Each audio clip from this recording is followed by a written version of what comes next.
Insert Disc 2. RetroGaming Radio, 2006. A different hobby than sitting with your ass strapped up to Xbox Live. God, I love Generation Jimmy. This is retarded. Why am I reading this list? Hey, that's Pikachu.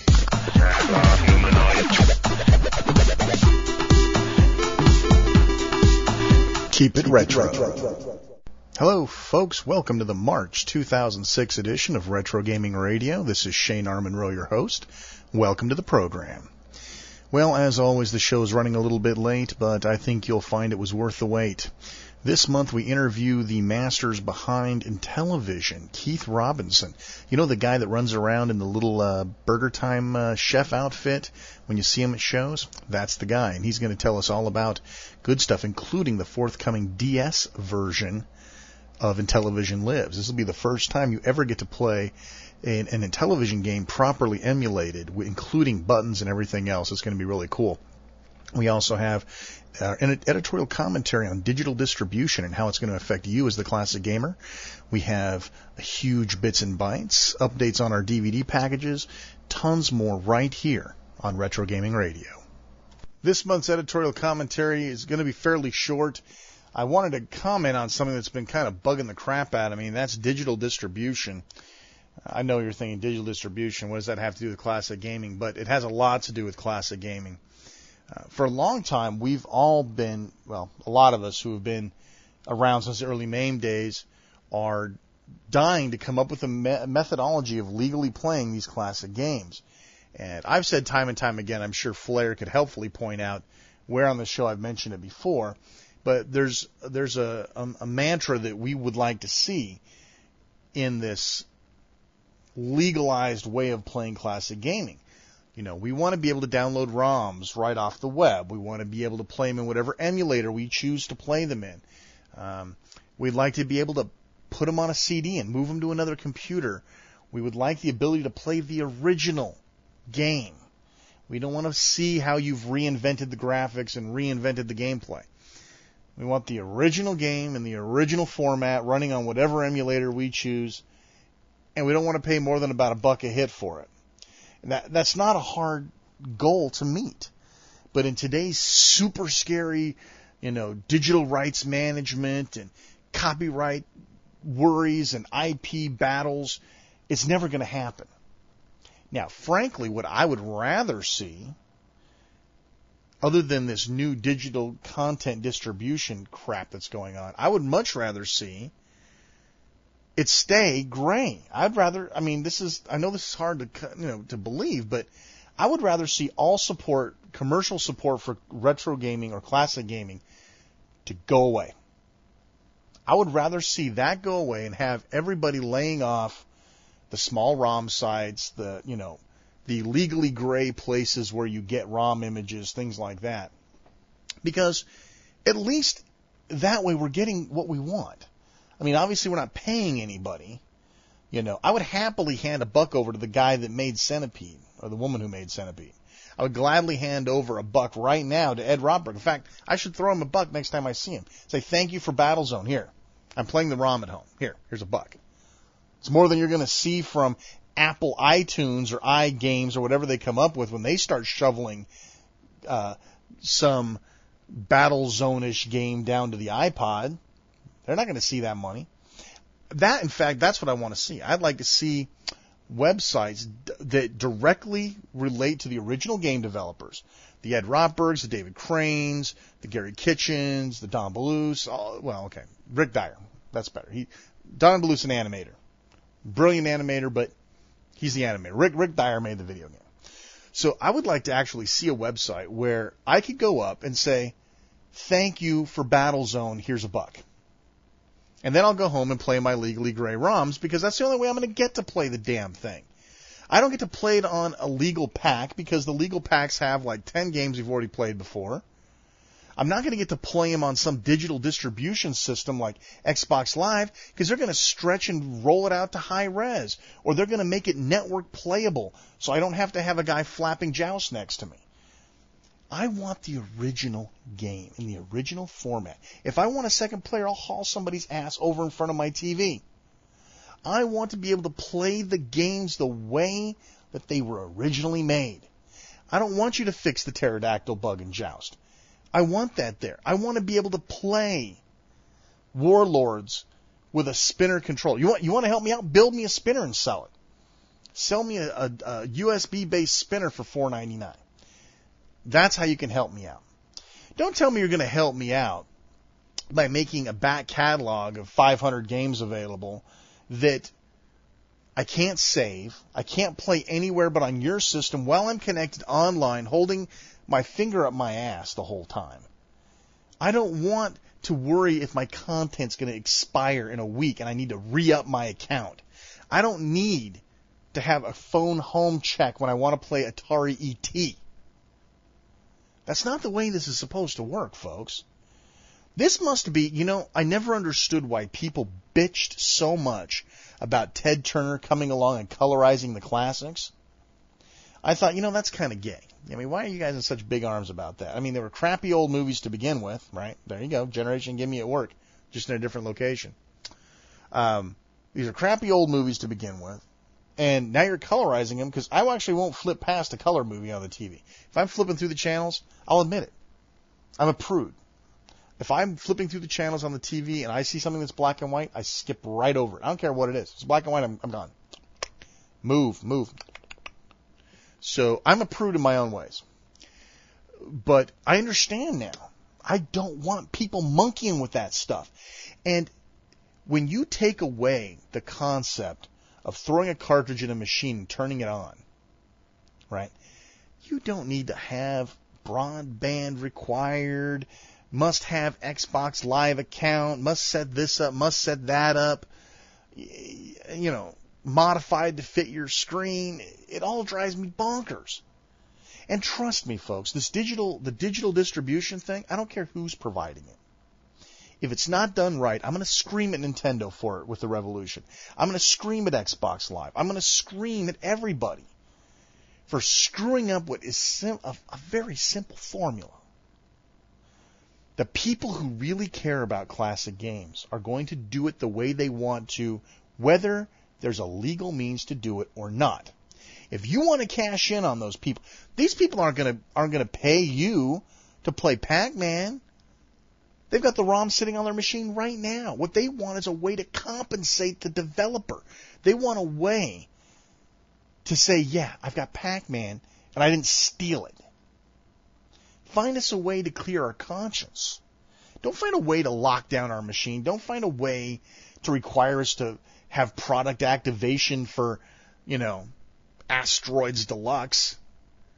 Give us a means of paying that doesn't piss us off. iTunes pisses me off. If I'm going to pay somebody, I would rather go out and buy the CD so that I can rip it into a format that I want than to go to iTunes and buy it. Why? Because they've pissed me off. I always said $1 download for MP3s would be paradise. You know what? iTunes is not paradise. Their client's not paradise. Big bloated bastard. Their connectivity with the iPod's not paradise. And certainly not be able to do anything with it. I have to burn it to a CD, re-rip it myself. You know what? It's too much work. Digital distribution, while it may sound great, and there are some facets of it that'd be okay if they didn't poke the pooch on it. But I guarantee you, poking the pooch is exactly what they're going to do with it. We've already seen it. iTunes is a prime example of it. I want downloadable MP3s for $1 a hit. If you want to see the right way to do it, and this is a legally gray site, so I take no responsibility for what you do, but if you go to allofmp3.com, that website epitomizes exactly what I want to see with digital delivery. Did you know that at allofmp3.com, when you go find an album, you find a song that you want, you pay for it, they actually offer you different formats. Yeah. You can choose whether you want FLAC, MP3, WMA. You can choose whether you want variable or constant bitrate encoding. That's choice. That's a freedom. That's availability. I can get exactly what I want I'd pay more for it. I mean, it's one of those, I think, Russian sites where everything's like a dime, so like they're violating some copyright law somewhere. But if iTunes or somebody could come along and say, here, we're going to give you content. We're going to give you Asteroids Deluxe. We're going to give you Zookeeper, not the DS game, but the original arcade game. We're going to give you Zookeeper. We're going to let you move it wherever you feel like it. We're going to let you play it with whatever player you want, that as long as it conforms to, our basic format. These are raw ROM dumps, whatever. Right? They can work with the community. If MAME supports it, you're good to go. From that, everybody else will fall into suit. Right? It's a PTK file. Right? It's a PTK file. It has all the original ROM images and is using an LZW compression, whatever. Right? Everything starts using it. There's no encryption. There's no keys. There's no phoning home. There's no encrypting it to my machine ID. There's no requiring that my machine configuration doesn't change between the times I want to play ET versus Frogger. It's insane. They're asking us to jump through an unreasonable amount of hoops. Make it seamless, at least. There are ways to do this. The people that are going to steal from you, I want anybody who works for iTunes, anybody who works for Microsoft that's listening to me, listen very carefully. The people that are going to steal from you are going to do it whether or not you overprotect your content or not. If you release Sony, if you release a CD that's copy protected, that I can't make a rip of it, Rootkit, Sony, if you're going to do something like that, I'm going to go to allofmp3.com and download it for a dime. Right? That's what's going to happen. That's what people are going to say to you. You have made it hard for me. Why do you think file sharing is so popular? Do you really think that people want to go out and steal? Do you think that everybody is really inherently evil and, when given a choice between a reasonable fair price product and one for free, they will always move to free? Well, okay, maybe that is kind of representative. Talk myself into a corner on that one, right? No, but seriously, if you give people a reasonable alternative, you're going to see revenue increase. All you do by overprotecting this stuff, and this is just the old copyright discussion over and over again, make it reasonable. Stop spending so much money on your copy protection and start working on the quality of your product. I've seen reasonable consumer copy protection in place. Right? I've seen some reasonable stuff. The fact of the matter is, folks, no matter how you look at it, if you piss us off, if you provide us with substandard emulation packages, if you provide us with non-original games, and if you try to whore the name of Joust or Robotron, whatever you do, we're going to find another way to play these games. It's not that hard, dude. We got Google. We can find stuff. Right? Why not, instead of fighting the power, why not, instead of making everything so damn complicated? But see, that's what makes iTunes so evil. It's complicated, but they do it in such a method where nobody realizes until they need a departure from spec that they're being screwed with. Right? You get an iPod, you got iTunes, you're paying 99 cents and it plays on what you want. Well, then all of a sudden it's like, well, hey, I got this MP3 player in my car. How do I get my music onto that? Well, I can burn it to a CD. But if I want like MP3s, though, I want to put like 12 hours of music on a disc instead of like 70 minutes of music on a disc. Well, holy crap, I can't do that with iTunes. I can burn it. I can burn an audio disc, but I can't play the files separate. Well, you know what the solution is? Plug your iPod into your stereo. Well, that's not the solution. You're not adding choice to us. You're taking it away. Right? You don't go out and buy a car stereo that happens to have MP3 playback if you're going to drag your iPod with you everywhere. Which is really funny to me because the people I see drag their iPods everywhere don't actually listen to them. It's like an accessory, like a watch or a brooch. They just have it with them. It's like, I don't know. Anyway, suffice to say, to wrap all of this up, now that I've got myself in a heated fervor here, digital distribution is not the savior of classic gaming like they're all trying to portray. Nintendo would have you believe they're the saviors of classic gaming. Xbox Live is trying to tell you that they're the saviors of classic and independent gaming. Right? Who played Hamster Ball after I reviewed it? Now, who's playing it on the Xbox Live? Who's playing, who has already played Mutant Storm already on the PC, and now they're playing it on Xbox Live? Why? Because it can upscale to 1080p? Or 1080i or whatever the hell it is. I can't keep track, dude. I cannot keep track of the techno babble that comes out of early adopter type stuff, Maybe someday I'll have all this, $10,000 worth of video equipment, and I can actually care if 1080i or 480p graphics come out of, Yar's Revenge. Maybe when I have a widescreen, high-def TV with 7.1 EXTH certified surround sound, I'll care if Yar's Revenge has been upsampled to 1080i.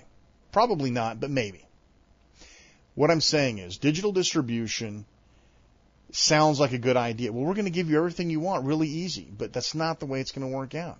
I've got a GP2X sitting here right next to me. When I go and buy Donkey Kong from Nintendo via the Revolution to play, I can't put Donkey Kong on my GP2X. It's capable. It's got MAME. But I'm not going to be able to legally play Donkey Kong on my GP2X because that damn file is going to be encoded to my copy. I'm not even going to be able to move that Revolution game to another Revolution. So I'm going to be locked down by a machine MAC address or something goofy like that. It's getting out of hand, folks. And if we do not take a stand now to stop it, advertising in video games. What did I say about that like 2 years ago? If we didn't stop it was going to get out of line. It's getting out of line, even now. What's funny is some people don't think it's out of line. Some people don't think that every 8 sentences that are spoken by the in-game player is an ad for a car dealership, for a fast food chain. That scares me. That scares me that people don't find anything wrong with this sort of thing. Did you guys see the article I posted, last month, month before last maybe, with the Subway ad in the middle of this dark, dank, like, underworld setting? It's advertising by nature is designed for you to see it. If it blends in seamlessly to the game, you're not going to see it. That totally negates what the purpose of advertising is, which is to get your attention. I don't want to be, running away from a lichen, getting ready to get my guts torn out in the middle of a video game, and be looking at some Subway sign on the side of the wall. Help me out here. I don't know. Digital distribution, all of these things tying into a central core is like right out of the Bible Armageddon type stuff, the apocalypse, right? The human encoding, the 666 mark in the forehead. I know it seems kind of creepy, but, it's getting to the point to where everything's going to be connected with everything. You're not going to have any rights at all. You'll own nothing. It's already starting to be that way. I want to take my Beatles White Album out of the case every now and then and put it on the turntable, man. I want to be able to take the Beatles White Album over to my friend's house. I want to be able to play my CD on whatever frickin' hardware I want to play it on. Is that so complicated? I want to pay for stuff. Listen to me. Companies, corporations. I want to pay. I want to give you my money. But I'm not going to give you my money to have you remove the rights from anything that I get from you. It's not going to work out that way. And eventually people are going to see it. Maybe not. Maybe the human race is going to roll over and take it up the tailpipe. I hope not. I hope that I'm wrong. I'm hoping that Nintendo doesn't poke the pooch, because they're going to drop a lot of respect points if the Revolution does not properly handle these virtual consoles or these back catalogs. I'm going to be watching close. And don't think I won't turn and attack Nintendo the second they step out of line, because I'll do it. Okay, I do bash Microsoft, but I will turn tails on Nintendo if they screw it up. And I know they're going to. There's no way they can get away without doing it. So anyway. So what do you guys think about digital distribution? There's tons of threads of it already going on MonroeWorld.com, our forums. I'd be curious to see what you guys think. Do you guys care? Do you guys care that our rights are being trampled? Do you care that you'll never own anything? Everything's virtual. There's no boxes. There's no CDs. Everything is tied to some key on the internet. Nothing can be taken offline. Everything works because it has to be online. I don't know about you guys, but when I have an internet outage, my life already sucks. If I can't watch TV, play music, or play video games because my internet connection's down, I'm going to start slaughtering people. It's just going to be the way it is. Something to think about. Well, that's going to wrap it up for this editorial commentary. Join us next month when we'll take a look at something else that probably pisses me off right here on Retro Gaming Radio. This is Shane Monroe with Retro Gaming Radio. I'm on the phone with Brian Demolition Man Little. What's your question? My question is, with all the talk Nintendo's doing with the Revolution, what kind of stuff would you like to see that Nintendo hasn't announced yet? What would I like to see in the Revolution that Nintendo has not yet announced? Well, obviously, I'd like to see a lot of focus on the classics. I'd like to see the Virtual Console done right. And while we've had some early indications of what the Virtual Console is going to be in terms of being able to play classic first-party titles, some Sega, some TurboGrafx 16 stuff, I'd really like to see them make it portable. I'd like to see them be able to move emulation code between the Virtual Console and the DS. I'd like to be able to use the Revolution as a gateway. I'd like to sit back on my chair with the Nintendo DS, hit the Virtual Console, pull down Street Fighter 2 or Mortal Kombat or some other game that's, one of the companies they're supporting. Let's say Super Smash Brothers. I'd like to be able to pull down the local code to my DS as player one, have somebody else in the room or across the sea throwing up their DS, hitting the Virtual Console and pulling down Super Smash Brothers, and between the two of us across the Revolution on our DS being able to throw down a game right through the Revolution as the conduit. I think that would be incredible if the Virtual Console could extend to the DS. Sort of like a download relay station. Your Revolution would allow you to transmit games right over to your DS. I think that would be probably the coolest thing ever, and it would be a definite sure lock sale for me on the Revolution. Well, my fear is, to be honest, is with all this talk about advertising being added to games, what I'm afraid of seeing is Nintendo basically ganging it up and adding stuff like ads to classic games. Like, example, playing Super Mario Brothers, and now you're seeing ads for, say, Diet Pepsi being added into the game. Yeah, and I definitely sympathize with the concept. The only good thing we have is Iwata said flat out that, advertising isn't really where money is. And that didn't sound like that they were real hip on the concept over at Nintendo, even though he's like, options are always open. But it doesn't sound like they're really going to move that direction. I hope that's the case, because I'd be really disappointed to see it going that way. I'm hoping in-game advertising itself just collapses upon itself. And you'd think that, with the uprising that TiVo owners are having with ads being placed while they're fast-forwarding through ads, you'd think that the lunacy would come to a head and people would finally just say, knock it off, we're not going to play this game. But then you've got other people, representative in our forums right now that say, who cares if every 8th announcement in Fight Night 3 is an advertisement? We don't care. As long as the guy sweats realistic pools of sweat and his shirt's soaking wet while he fights, we don't care if they're pumping Burger King chicken fries at us. I don't know. I mean, it's all a matter of what the market will bear, and I'm starting to fear that the market's going to bear a lot. Let's hope Nintendo doesn't latch onto that.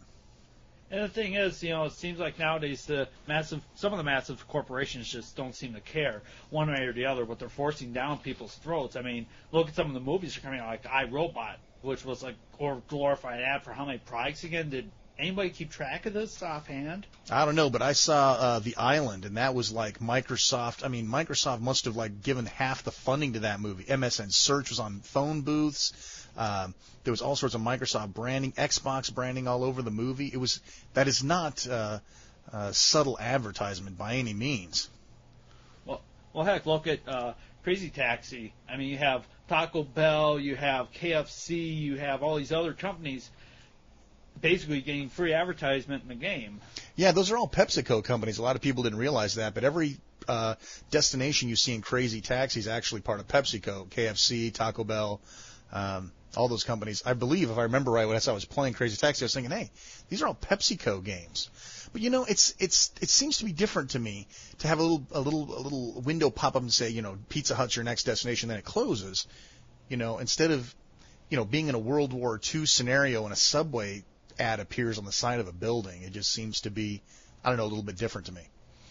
Yeah, the last thing I want to see while I'm trying to shoot down Nazis is Jared popping up on the screen going, ooh, we got a roasted chicken sandwich on sale this week for $2 before he died. What really scares the crap out of me is that those bastards will be able to actually go in and change those at their own whim. So actually ad companies have direct control over your game. And I'm telling you, it's a recipe for disaster, but we'll see what happens. Is that answer your question, Brian Demo Man Little? Yes, it does. All right. Thank you for calling Retro Gaming Radio. Not a problem.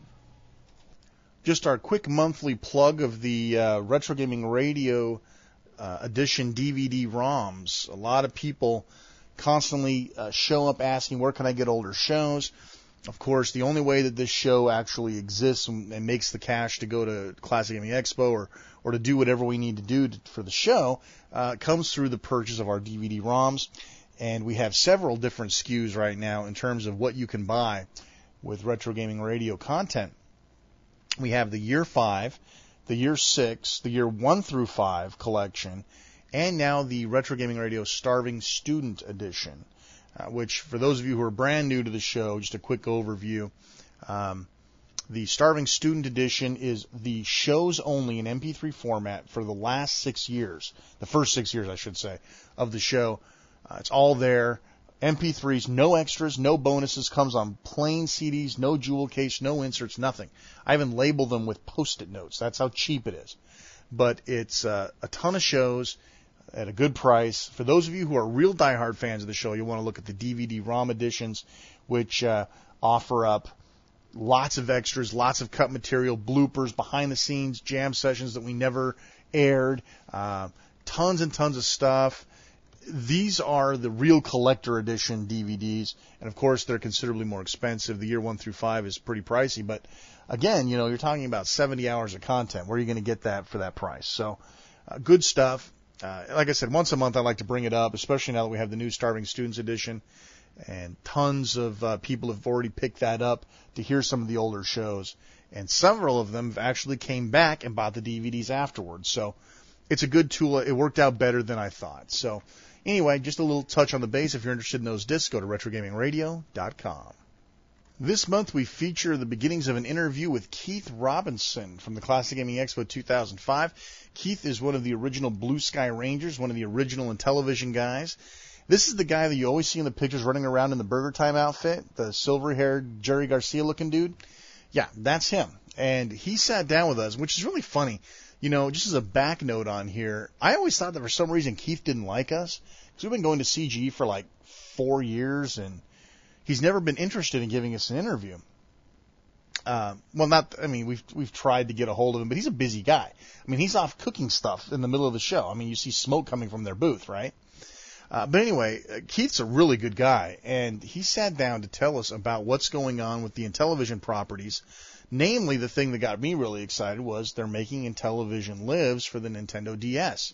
And they're actually, for the first time, you're going to be able to experience an Intellivision game almost controlled in a methodology that was used by the real controllers. Anyway, I don't want to spoil too much of the interview. I could sit and listen to this guy for a long, long time. We got so much interview time with him. It's great. And I hope you enjoy this. Keith Robinson from the Classic Gaming Expo 2005. This is Shane Armonroe at the Classic Gaming Expo 2005. I'm here with Keith Robinson from the Intellivision Productions Incorporated, talking about all the cool new Intellivision products that are coming out, along with some of the existing Intellivision, and just some overall history of the Intellivision. Keith, thanks for joining us on the show. You bet. My pleasure. Give us a little history about Intellivision. Well, it was started by Mattel back in about 1979. It was test marketed. In 1980 is when it was introduced nationally to compete with the Atari 2600. And the famous thing that really put us on the map were our sports games, because at the time, video games were new. people weren't exactly sure what a video game was or was supposed to look like, but by doing a sports game, they could show a comparison on TV and say, here's Atari baseball, and here's Intellivision baseball, and you look at Atari baseball, you didn't see a baseball diamond, but you looked at an Intellivision, and there was a baseball diamond. And so even people who didn't know what a video game was, they knew what baseball was, and they said, gee, that baseball game's got a baseball diamond. And so it was the sports games that really put us on the map. Those George Plimpton comparison ones. And then Atari tried to fight back and say, well, but we've got the space game. So Intellivision put out a lot of space games like Astro Smash and Space Battle that were really good. And that's where really the competition started going. And you'd see it, that was the first competition. You know, back then it was like, well, the Atari 2600, the Odyssey came out and kind of went, the Fairchild kind of came and went. But with Atari 2600 and Intellivision, you had this head-to-head fight. And ever since then, you've had this head-to-head fight. It went from that to then Nintendo and Sega, and then, you know, then you had PlayStation and Xbox. So you've always had that head-to-head fight going on, and that all started with the Intellivision Atari 2600 back in 1980. And you guys had some, now I can't remember which direction it was, either Atari was trying to hire your programmers, or you guys were trying to hire their programmers. There was some fiasco with the programmers, wasn't there, back then? Well, that's how we came up with the moniker Blue Sky Rangers, which has stuck to this day, is that Mattel wanted to keep secret who we were, because there was a lot of hiring back and forth. Atari was trying to raid our programmers. In general, we weren't raiding other places, but Activision, iMagic, Coleco, all of these companies were trying to hire experienced programmers. And so they were stealing our people, and so Mattel tried to make it very difficult for them to find, which didn't really work. I mean, because they were offering like $500 for somebody to get out a phone book from Mattel with the internal numbers, and the headhunters were calling all the time. But in articles and everything, they always kept us secret. And so when TV Guide did an article about us, they wouldn't let them use just about anything that would in any way identify any of us. Black silhouettes. Yes, the guy who was writing the article wanted some sort of a name that he could call us. Because Application Software Division didn't sound very sexy. No, so not sexy at all. He came up with the name Blue Sky Rangers, the guy who actually wrote the article. Interesting. He came up, and if you actually read the article, it says, these are the Blue Sky Rangers, because we didn't call ourselves that, so he couldn't say they call themselves the Blue Sky Rangers, they're named the Blue Sky Rangers, because we weren't. Since he created it, he wrote it, they are the Blue Sky Rangers, because he made it up. So is he like getting kickbacks now, or what's the deal with that? It's funny, I actually located him a few years ago because we wanted to reprint the article. And so we got permission from TV Guide, and we also got permission from him. Howard Polskin is his name. And I ran across him, and to this day we invite him to reunions and everything. He's never come to one, but he's always kind of sent letters, and he's kind of like happy to be remembered as the guy who coined the phrase Blue Sky Rangers. Now, did he ever say where he came up with that? Did he just pick it out of the air? It's because we had Blue Sky Sessions. We did call our brainstorming sessions Blue Sky Sessions. Gotcha. And so when he heard that we were having a Blue Sky meeting, from that he created Blue Sky Ranger. Gotcha. And so we created a logo. Mark Urbanik, one of the other programmers, and I, we sat down at a local rib shot, and on a napkin we drew up a little picture of the head of our department, the vice president, Gabriel, and we changed it. His name was changed to Hal in the article. So we made In Hal We Trust, with a drawing of him, and put the wings on it, made Blue Sky Rangers, and we made the logo, which we put it on T-shirts back then in 1982. And now it's on our website and the whole thing, and it became a good way to recognize, with all the people who were doing Intellivision websites when we first started, a way of identifying ours. This is the official Blue Sky Ranger site. We're the real programmers. We're the guys. And so it was a way to identify us to this day, even though now we can say our names, and here we are, and here's the credits and everything. People still say, oh, the Blue Sky Rangers. You know, it's interesting. One of the common things that everybody says about or talks about in terms of Intellivision, you got to set it to rest. What's with the little disc controller? I've got to know. I mean, I had cramped thumbs and everything really quick. You almost didn't think that something like that would get through QA, because it just... What was the thought process behind that, guy? They were designed within Mattel. An engineer named Dave Chandler, his department in design development, put it together. The thought process was they were trying to make everything about the Intellivision better than the Atari. And the Atari had an 8-directional joystick, and so they said, we'll put a 16-directional thing on there. And the whole idea of the 16-directional disc and the way that thing is, if you look at it internally, there's no moving parts inside that hand controller. It's actually a sandwich together of printed circuit material that has holes cut in it. So when you press, you're actually pressing through layers of plastic. Gotcha. And so it's just a squishy membrane of stuff. And even the hand controller, the wheel works that way. Right. And so if you actually had a joystick, there would be too much play. So by doing the disc, right, you can just make those connections with this. Quicker. You've got a layer of plastic, another layer that has holes cut into it, and then another layer. Right. And so you're pressing so that one layer goes through the hole and connects this other layer with the printed circuit material on it. Gotcha. In other words, it was cheap. Right. Basically, that's what we're getting at. If you think about it, though, was cheap. they shouldn't have worn out as fast either, right? Because the Ataris use the micro switch design type thing. Yeah, you would think that. The membrane. Now, eventually, of course, that is what goes wrong with the Intellivision, is that membrane, that printed circuit material wears off. And it used to be, when INTV Corporation took over, they actually printed more membranes. They went to Hong Kong and printed new membranes, and you could actually, they would send you how to open it up and put a new membrane in. But that's really where they die, is that membrane goes bad. And people are always surprised when they open it up and find this folded piece of plastic inside and go, this is the mechanics of the hand controller? No, I mean, the Intellivision, when they designed it, you have to remember, Mattel was a toy company. Right. And here suddenly they were designing something, for the first time it was going to cost $300. And everyone at Mattel was very nervous about this. In fact, I bet, when the Atari 2600 came out, that's when they started designing the Intellivision. Well, if you remember, and a lot of people don't remember this, the Atari 2600 was not a huge seller when it came out.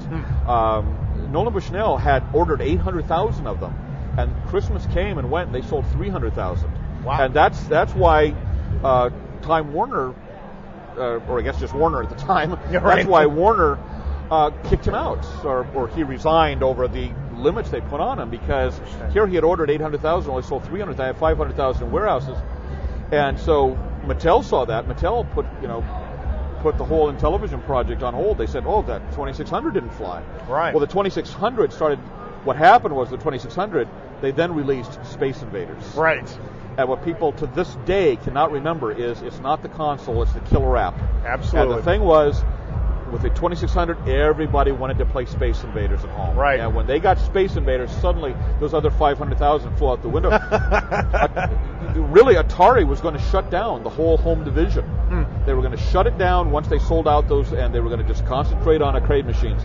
But once they saw what happened when you actually had that killer app, and they saw the sales that happened after you had Space Invaders, they went, oh, this is great. And Mattel said, whoa, let's get back onto Intellivision. And they finished Intellivision. But still, it was, for a toy company, that was a big risk, designing a $300 item. So they did whatever they could to cut corners and to keep the cost down. The programmers they hired, most of us didn't have any experience. They hired right out of school, and they usually couldn't afford people out of college. They hired mostly out of like training institutes, technical institutes, people who had taken like a 6-month course in programming to get there. The advantage of that was, instead of having a bunch of techies in there, we had mostly a bunch of creative people who had picked up some programming skills along the way. And that made for us a very diverse group. You didn't have this entire group of, just bit twiddlers. You had musicians, artists, you had lawyers, teachers, people who had all walks of life, and who had, but were also interested in computers and what a computer could do. That was and a lot of the people we hired, had never seen a video game, and had only the slightest inkling of how to do microprocessor programming. But our motto was, it's easier to train somebody to program than it is to train somebody to be creative. So when we were hiring, we were looking for creative people. Sure, that makes good sense. Who had some technical background. I mean, they had to be able to at least, recognize how to do a little assembly language programming. We couldn't train them from the very beginning, but if they'd had some training, we brought them in, and like I say, they were all walks of life, and as a result, what we really put together was a creative team as opposed to a technical team, and I think that's why we had so much fun there, why we did such good games, and why to this day the group has stayed together as a group. We always are having reunions, getting together, and a lot of the people have started their own companies Bill Fisher, one of the Blue Sky Rangers, owns Quicksilver Software, which did a lot of the Interplay games, has done a lot of the Star Trek games for the PC. Right, I thought the name sounded familiar. Dave Warhol started Real Time Associates, which did a lot of Sega games. They did Bug for Sega Saturn, which was like the real launch of Sega Saturn, and did a lot of the Ren and Stimpy games, a lot of the cartoon games was done in real time. And Don Daglow started Stormfront Studios, which did the first multiplayer game on AOL was their game, and has done a lot of revolutionary games, and just recently did like the Two Towers games. We had him on the show last year. It was a good interview.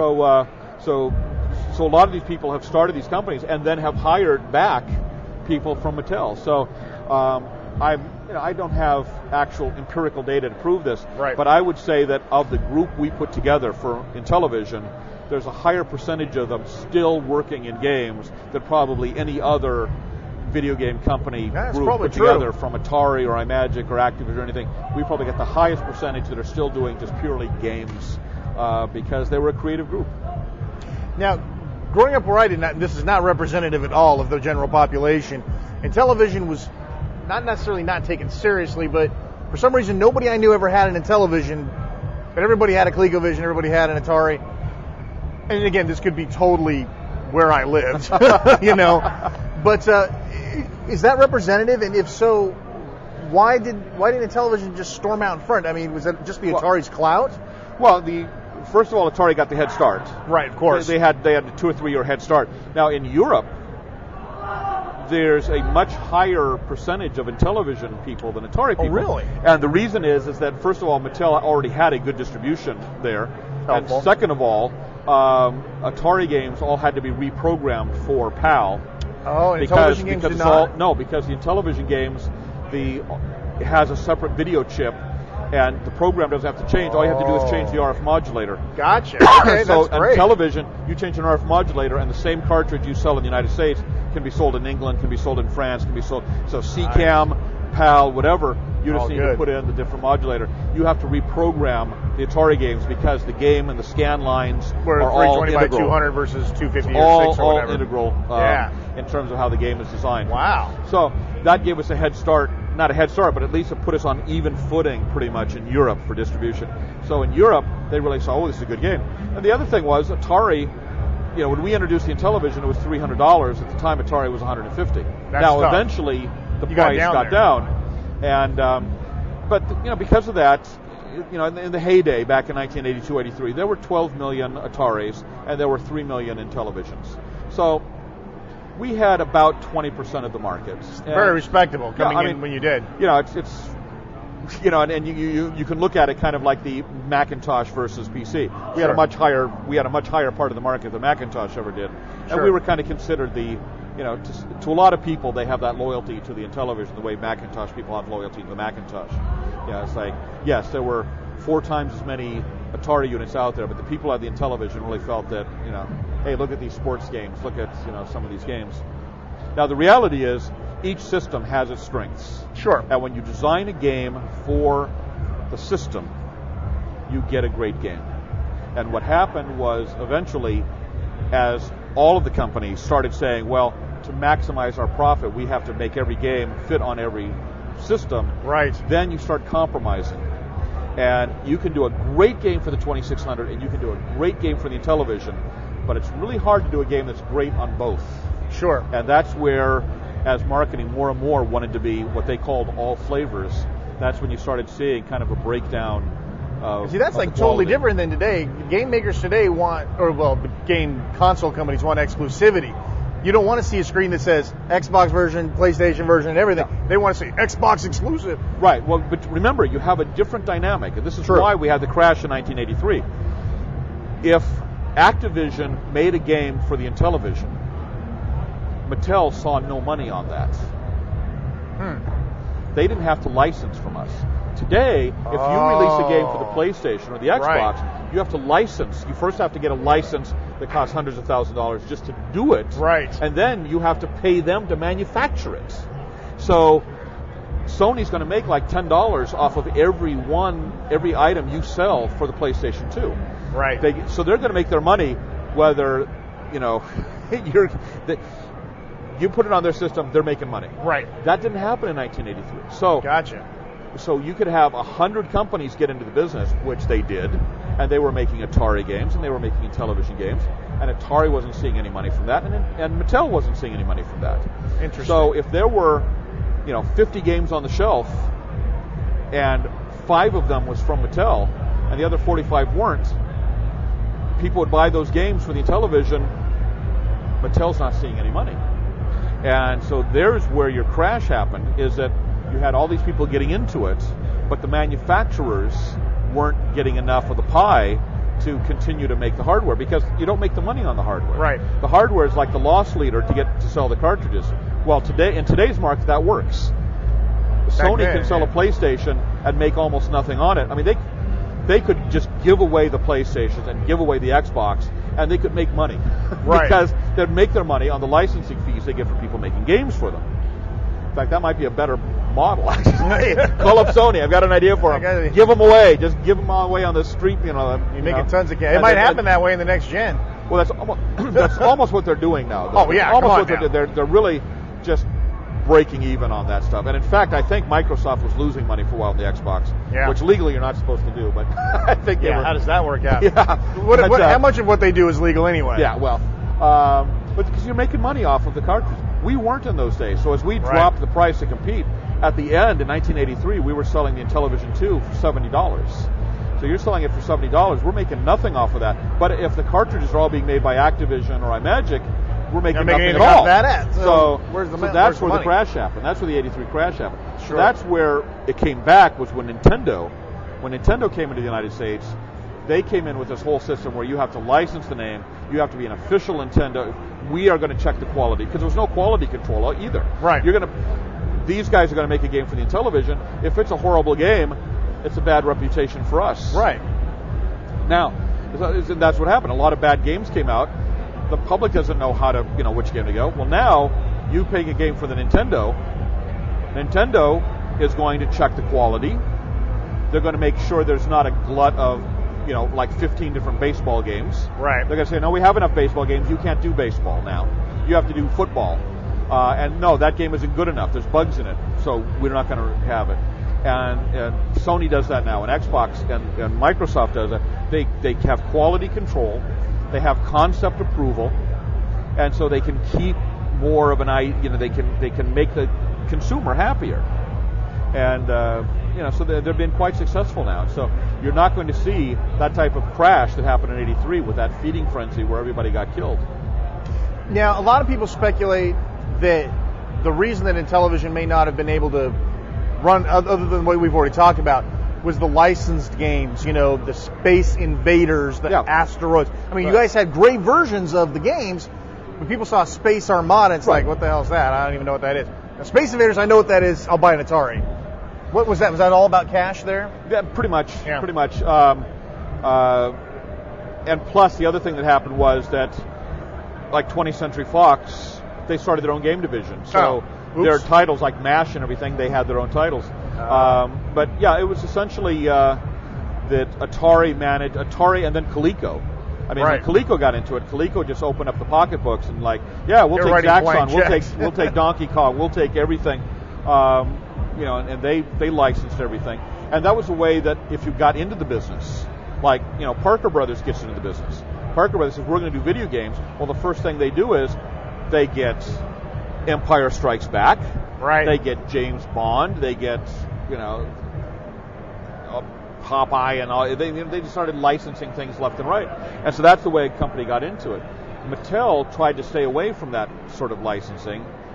They knew they had to do it, but they wound up always being kind of late with the licenses and stuff. They never got great licenses.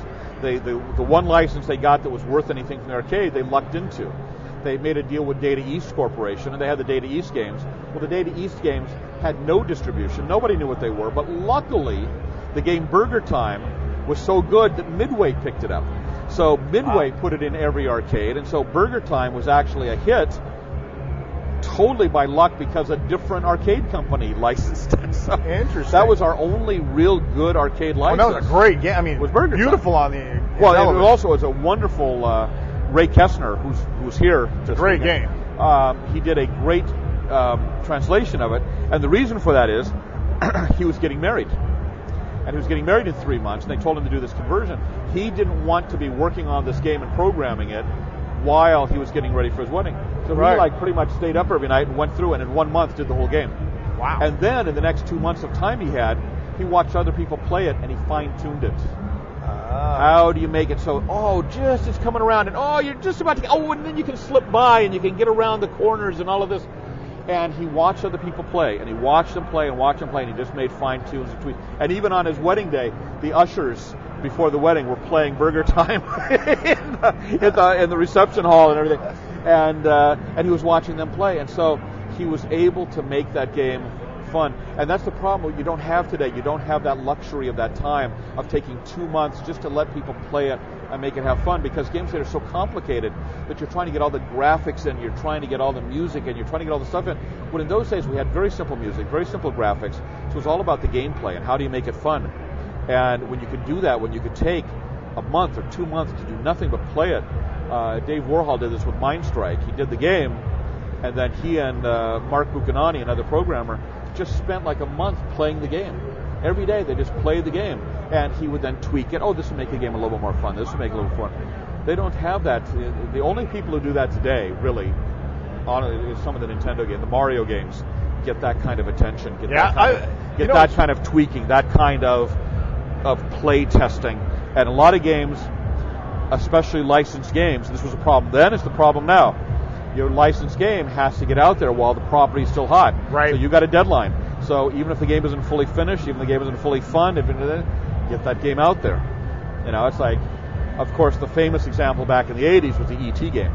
And I always hate talking about this, because every time I've talked about this, the people the interviewers have then cut to the guy who wrote the game. Right. So it's always me bad-mouthing it. And what really destroyed it was the E.T. game, and then they cut to the guy who wrote it going, well, they only gave me like 6 weeks to write it, and I challenge anybody else to write a game in 6 weeks. At least it was a game, it was finished, and I feel sorry for this guy, because it's like I'm always like hitting him with a chair every time I interview him. But that was the case where they had a multi-million-dollar license and said it's got to be finished in 6 weeks.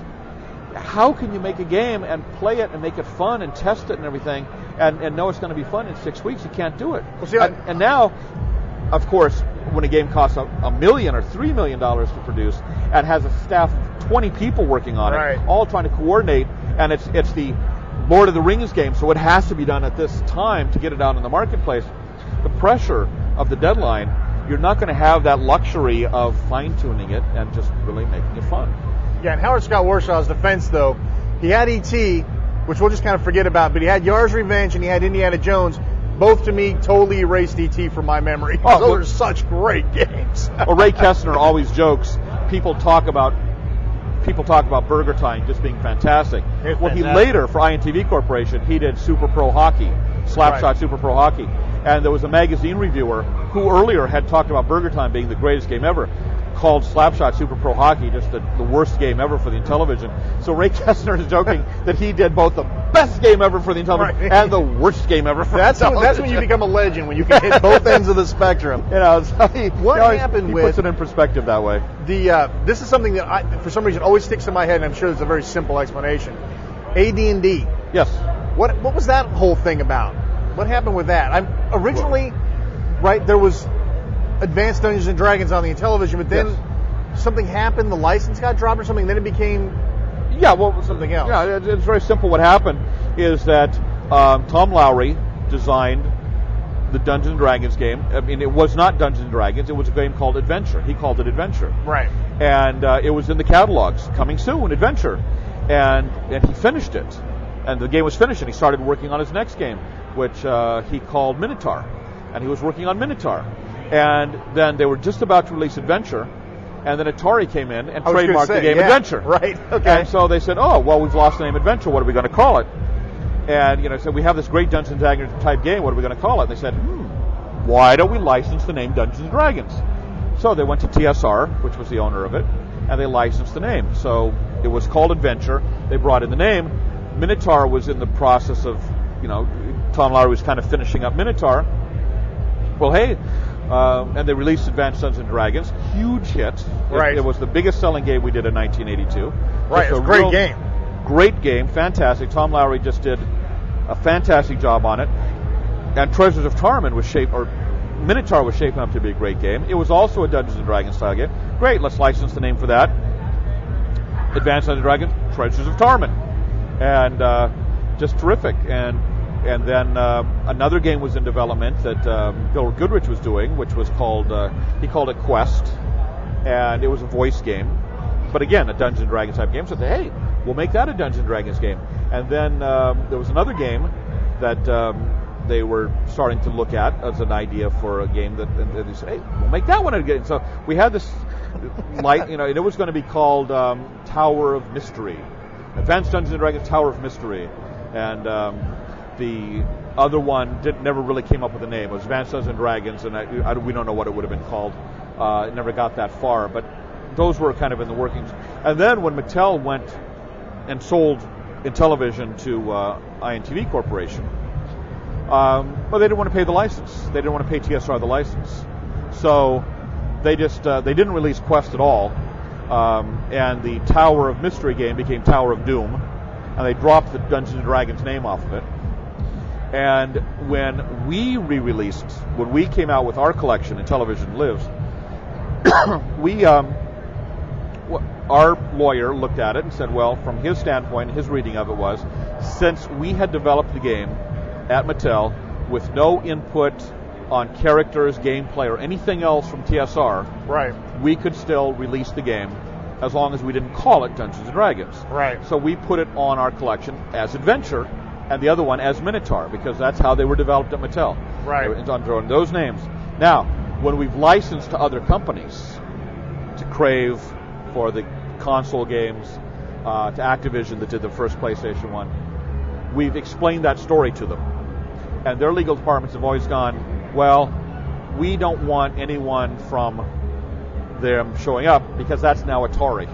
Right. Dungeons & Dragons is now owned by Atari. So they say, we don't want Atari knocking on our door and saying, hey, isn't that our Dungeons & Dragons game from back then? That sucks. Because and so they say, well, we'll put those games on if you indemnify us against Atari suing you. And we're saying, well, we don't know.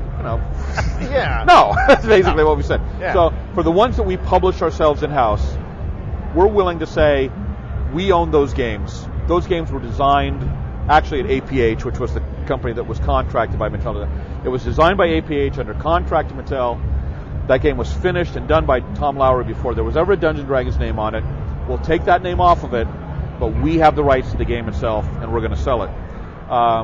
And if any other company wants to license it from us and do that with a different name, great. But so far they haven't stepped up to do that, which is a shame because they're great games. It's a very great game. And the fact of the matter is, though, we have done some talks with Atari, and we may wind up licensing back the name simply so it can be on some of these other platforms.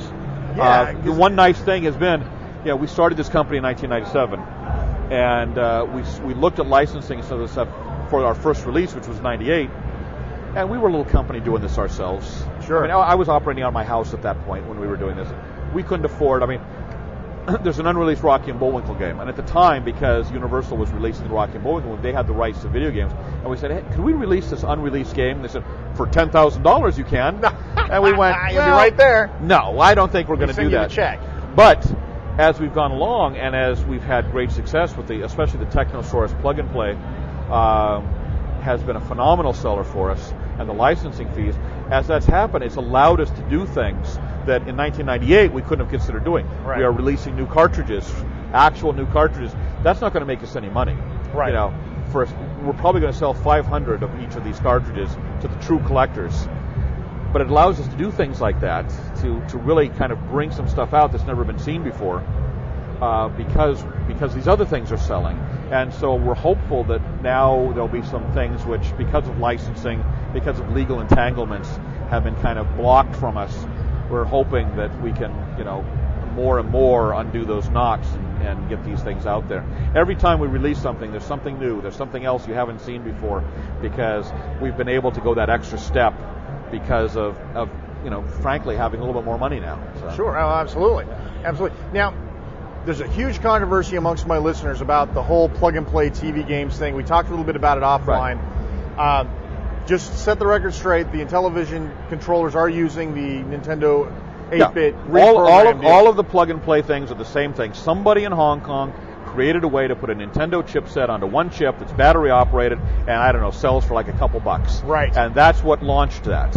And that's what everybody uses because that's practical. Now, I would love to see a true Intellivision chipset there, but that's going to cost millions of dollars to start up when this other thing already exists.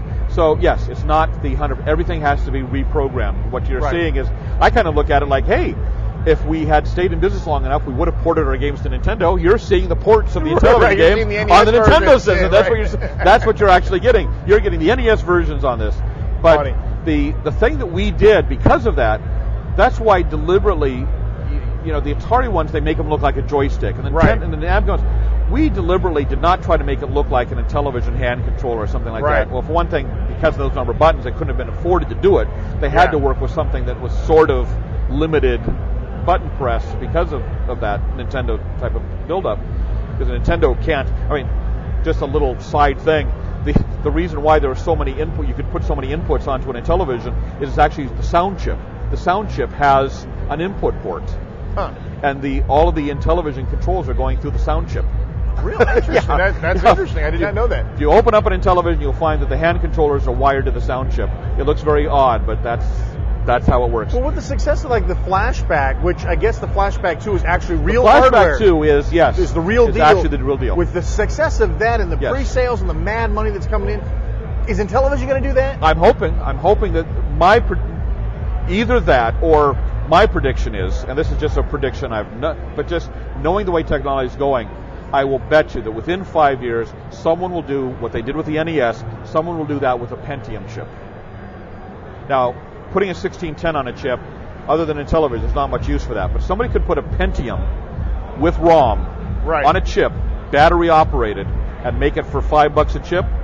There are plenty of applications that could use that. Oh, like every emulator, for every system that dates before 1990, you could get on that. And not even games. There's other purposes for it. Oh, absolutely. So somebody's going to do it. And if somebody does that, then yes, then we could do our fully emulated versions that are really good.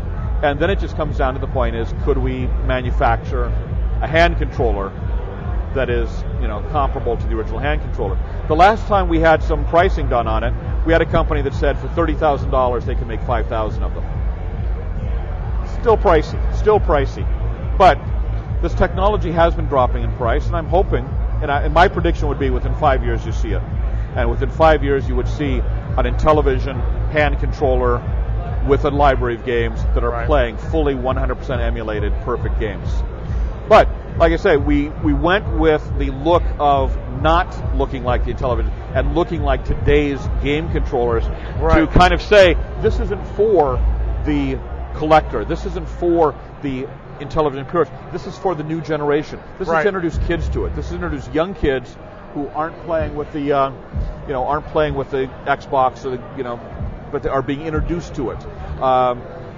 We have gotten our best reviews we get are like Parents Magazine, even Grandparents Magazine recommended us because you can put kids in the back seat of the car, plug this in the SUV and the kids will stay quiet for 2 hours because the kids, a 5-year-old, 10-year-old kid, they look at these games and they love them. Yeah, they don't know any different. They're simple arcade games that they can sit them and play. I love them. I'm like 36. And so yes, it's frustrating. You go into Amazon.com and all of the reviews for it are bad.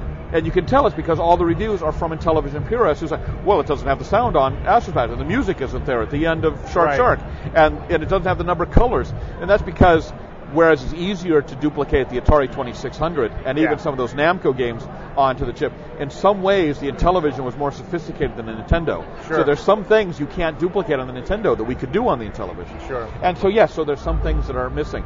So the purists, but we warn them on our website. We actually have the quotes there. The purists are going to object, but it's not for them. It's to introduce it to a new generation. And like I say, we've sold. On Intellivision Lives, which is our best thing. It's the best thing we've done. Yeah, we're going to get to that. We've sold about 10,000 of those.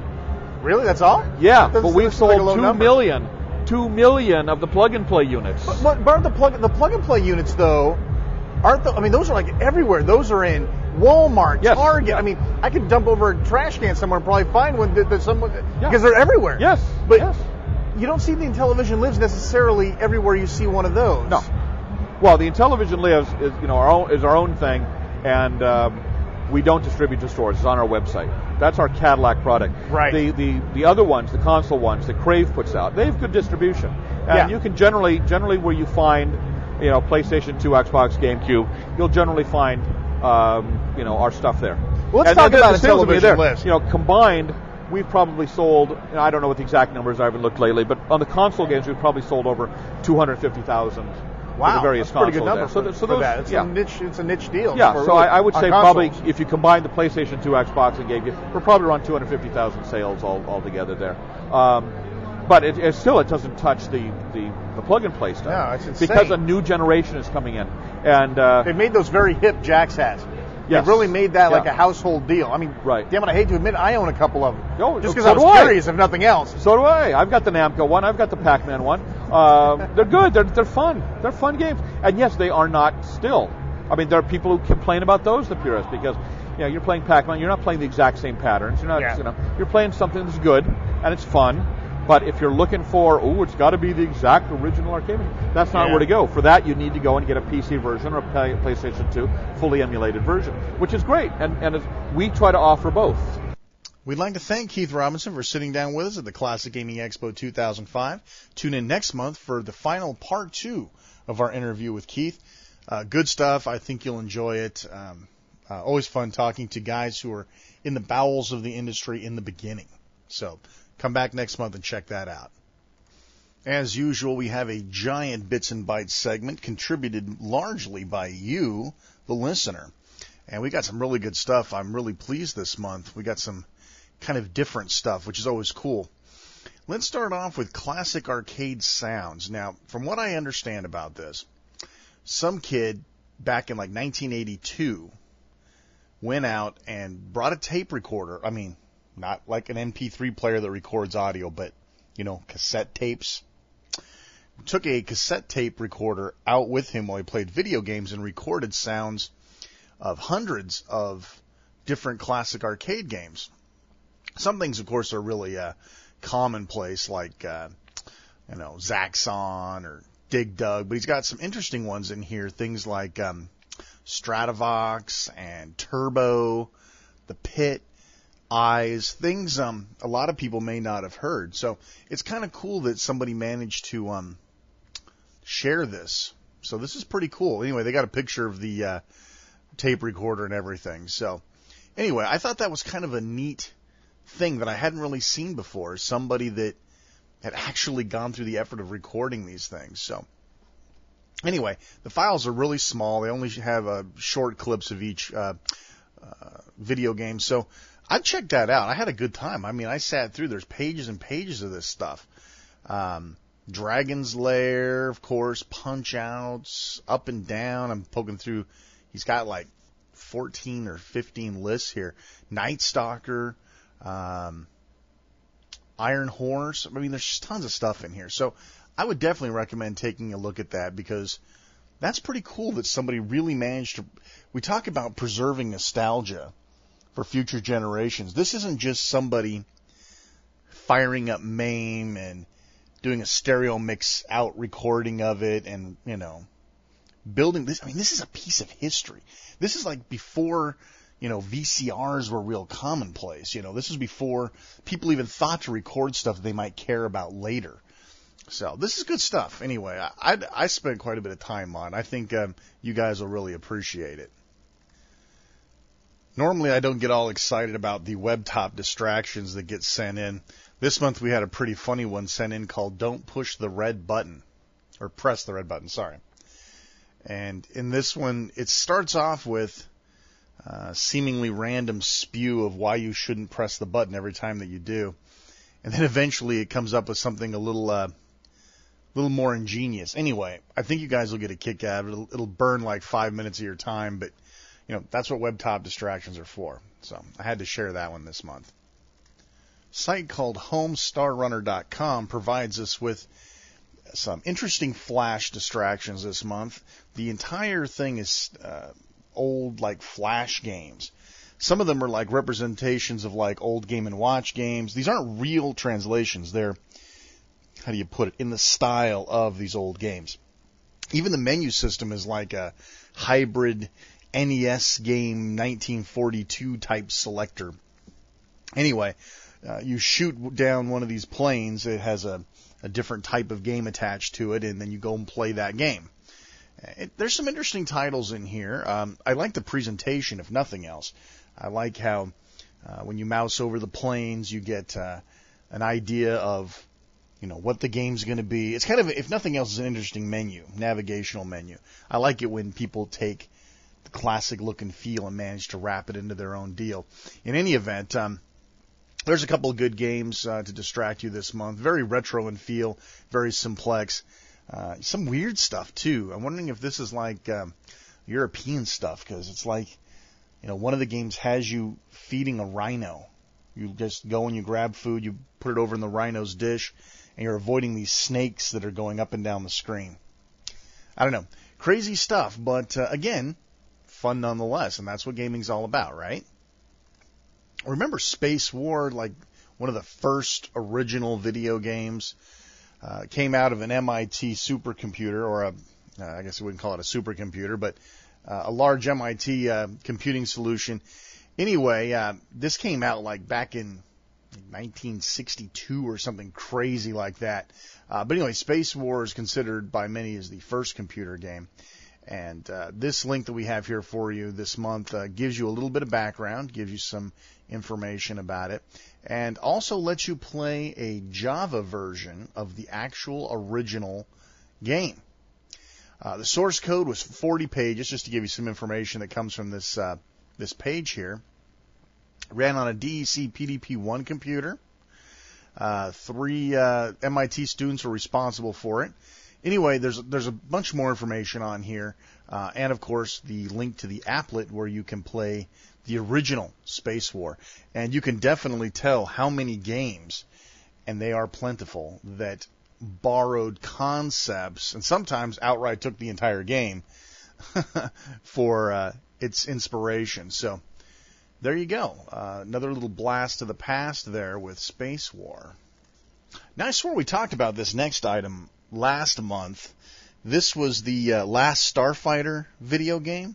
And I'm sure someone will correct me on the forums, but just in case I missed out on it, these sort of efforts should not go unrewarded. If you remember the movie The Last Starfighter, there were tons and tons of controversial things about it. We've talked about it on the show in the past, namely the fact that the video game that the kid played in the movie, of course, didn't exist, and it was all animated, and it wasn't a video game. Let's put it that way. And there were promises that the video game was actually going to ship with the movie coming out. It was one of those movie tie-in deals. Well, we never saw the video game, and a lot of people, there was tons of rumor mill going around. In fact, if you search for The Last Starfighter game fact on like Google or whatever, you'll find a huge, rich history of all sorts of stuff dealing with The Last Starfighter. Well, this month, we get a link sent to us by somebody who actually created the game. I mean, they took everything from the movie and created the actual game. Is that incredible or what? The original cabinet was destroyed after the movie was done, but apparently they managed to get the cabinet stuff, the side art, everything for this. And it seems to me, if I remember reading about it, and I'm trying to find where I saw that at, it was actually, oh yes, there we go. They actually got permission to make this. So this is an officially made Last Starfighter game. And it's pretty cool looking. I mean, if you look at the stills, it looks exactly like the movie, and that's great. I haven't had a chance to play it much. I played it like 5 minutes. I never really understood what the hell they were doing anyway. But that's pretty cool. That's from roguesynapse.com. So, I mean, that's kind of cool. The final piece, if you will, of a historical journey is finally complete. We actually got the video game that was in Last Starfighter. So it's kind of interesting, we talked about the last couple of months we've had, David Comstock talking about his trials and tribulations about porting, Cloak and Dagger over to the 5200. It's funny that we're made these long promises in movies, things like War Games, where we see, full text-to-speech synthesis with absolutely no mispronunciations. And, of course, the realism of these are very different than what actually happens. But it's kind of fun, and it's interesting when somebody takes the time and effort to do something like this. So just in case I didn't talk about it last month, I wanted to make sure it got some press time, because that's pretty damn cool. Here we have another article talking about the rebirth of arcades in your home. This is, of course, talking about how prolific the next-generation gaming consoles are going to be about bringing classics into your home. And I do want to point out that, we talked about this in the editorial commentary this month, so I don't want to start ragging on it. But when you start talking about bringing the classics, there's a considerable difference between MAME and some reimagined high-resolution version of Robotron.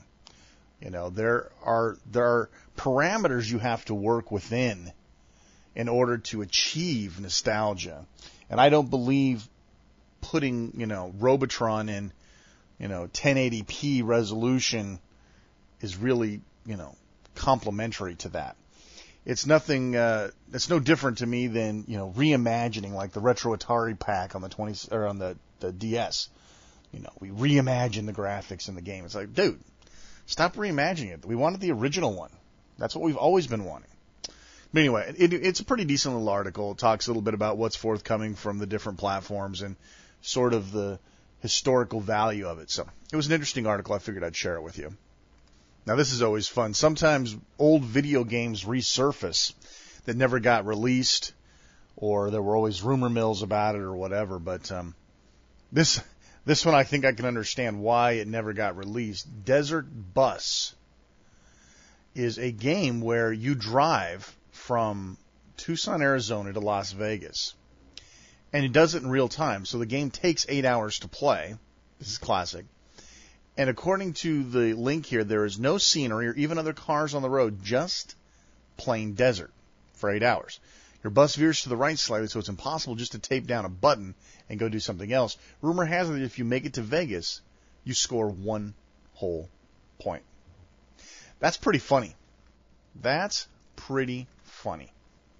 Anyway, this was a Sega CD game, I guess. So, or maybe just a Sega Genesis game. It's a little interesting, the wording here. But it says it requires a Sega CD emulator. You can download this thing. It's on a Sega CD collection. So, hard to say if it was originally developed for the Sega CD or not. But in any event, it reminds me of the Family Guy where Peter's at the arcade playing the virtual stuck behind a bus. I don't know why. Maybe it's just the whole bus thing. But that's pretty funny. Just spend 8 hours driving.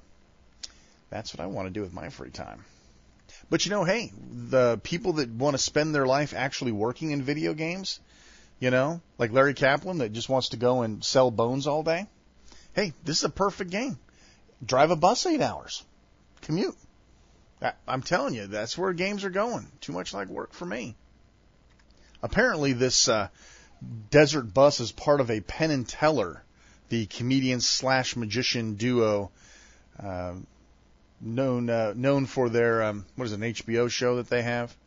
Anyway, apparently this Sega CD game that came out was supposed to be their work, or, whatever, their endorsed work. And apparently all of the games contained on there have something to do with Penn and Teller. Now, I don't know anything about Penn and Teller. I can't tell you if there's anything about driving a bus in there, but I did get several other people that mentioned this Penn and Teller's Smoke and Mirrors. And you can download the whole thing through BitTorrent, 810 megabytes. Anyway, there's a couple of other links we're going to give you that talk more about the background to it. Apparently it was also in development for the 3DO. So, hey, I think that's pretty funny, though, the Desert Bus. 8 hours of driving. Man, my back starts hurting when I even think about driving for 8 hours. Whatever. Here's another website doing something just slightly different than the norm. We've had lots of lists in the old days we used to call websites that had lots of items on it, lists, and you could subscribe to these lists, and they would send you updates to these lists every couple of weeks or whenever they made some sort of major addition to it. Well, now, of course, there's no such thing really as lists anymore.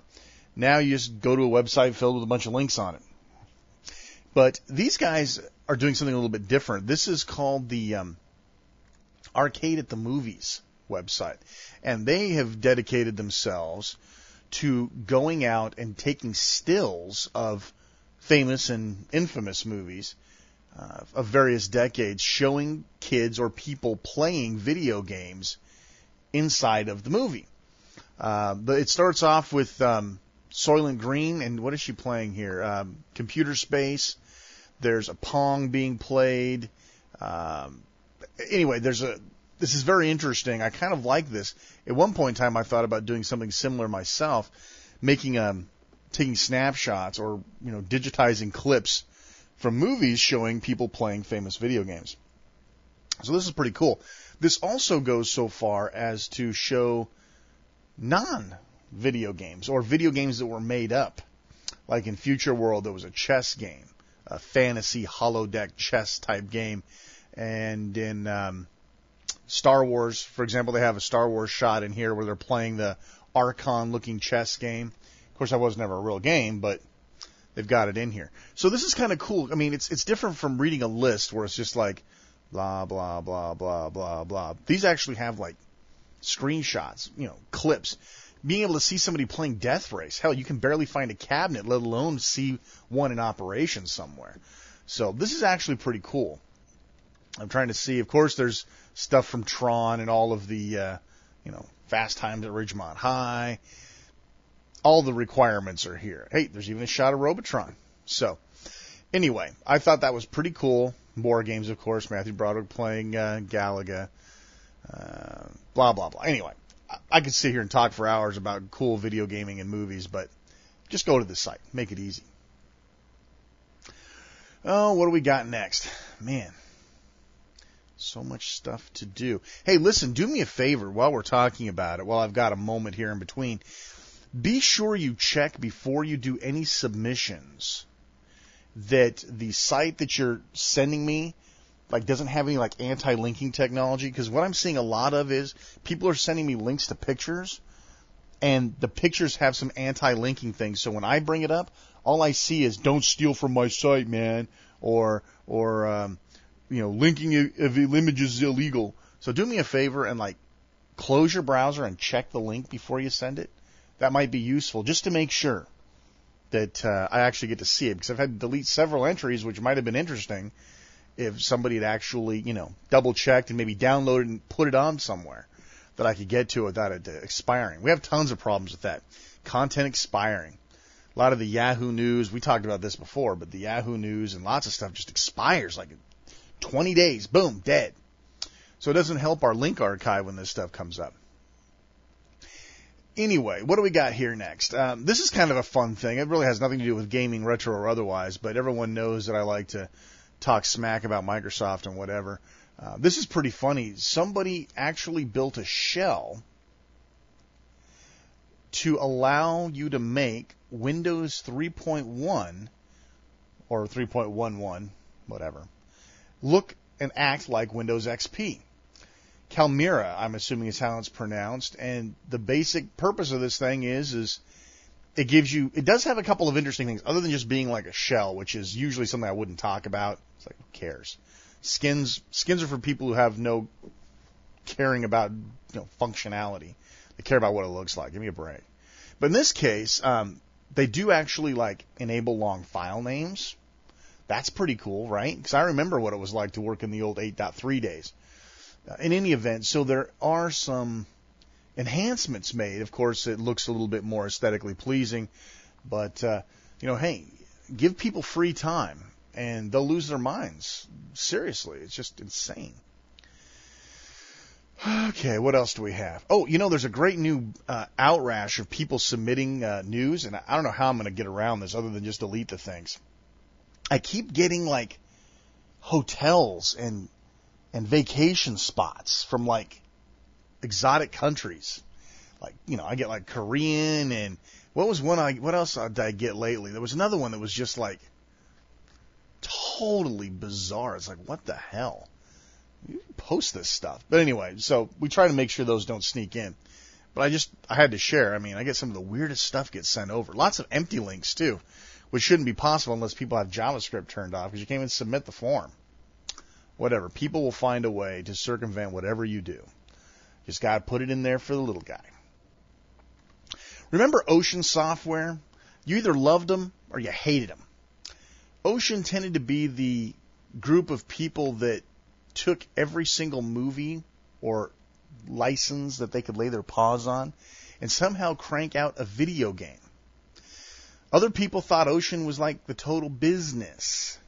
Well, this is a website dedicated to the Ocean experience. This is somebody's first-person perspective of what it was like to work for Ocean Software. There's some pretty good stuff in here, and the scenery on the page ain't bad either. So check it out. If you're big into Ocean or not big into Ocean, they, of course, were big 8-bit computer guys, as well as Amiga, of course, and other machines. Commodore 64, and apparently the ZX Spectrum was their coding of choice. Anyway, much like the Team 17 stuff that we did in previous months, if you're interested in the old stuff, cool. If you're not, well, you might just want to bypass it. GameSpot.com did a tribute flashback to the NES. Here's an article here. It actually has a video, which is pretty funny. There's this girl with a Nintendo Power Glove on. 20 years ago, when the video game industry was still reeling from what has been commonly referred to as the video game crash of 1983, a small console called Nintendo Entertainment System made a big splash. It goes through and talks about what they call the 20-year-old legend. It's got some interesting type interview stuff with Nintendo themselves. Anyway, definitely worth looking into if you're a fan of old Nintendo stuff. That, of course, was the era that I was not pleased with Nintendo. So, what else do we have here? See, some of this stuff, I swear that we've been doing this for so long that I tend to forget what we've covered. It's insane. Okay, in the off chance that I haven't already talked about this, a couple of guys tried to run through, did a race to see who could finish Super Mario Brothers on the NES first. Apparently it was used on actual machines, and they shot a video, and we're going to give you a link to the video. So, with the new Super Mario Brothers coming out for the DS soon, seems like classic Mario Brothers fever is coming back out. But that's cool. I mean, Super Mario Brothers enslaved my sorry ass too, so I understand. Yeah, someone sent up another link too about glitches that exist inside of Super Mario Brothers, and I'm pretty sure we talked about that too, so I'm not going to mention it, but I'm going to go ahead and provide the link just in case. What else do we have here? Super Nintendo Gaming, as good as it's going to get. And I know I posted this article as well, but this guy's basically talking to the effect of, there was no need for another game machine after the Super Nintendo. That's how good it was. So you can read his rantings about that. Always good stuff. Let's see. What else do we got here? Here's one I know that we've posted in the past too before, but it's actually worthwhile. It is a flash animation telling you about how to post messages on a message forum. Classic stuff. Every now and then I don't mind revisiting some of this old stuff. I mean, I think we talked about this one like years ago.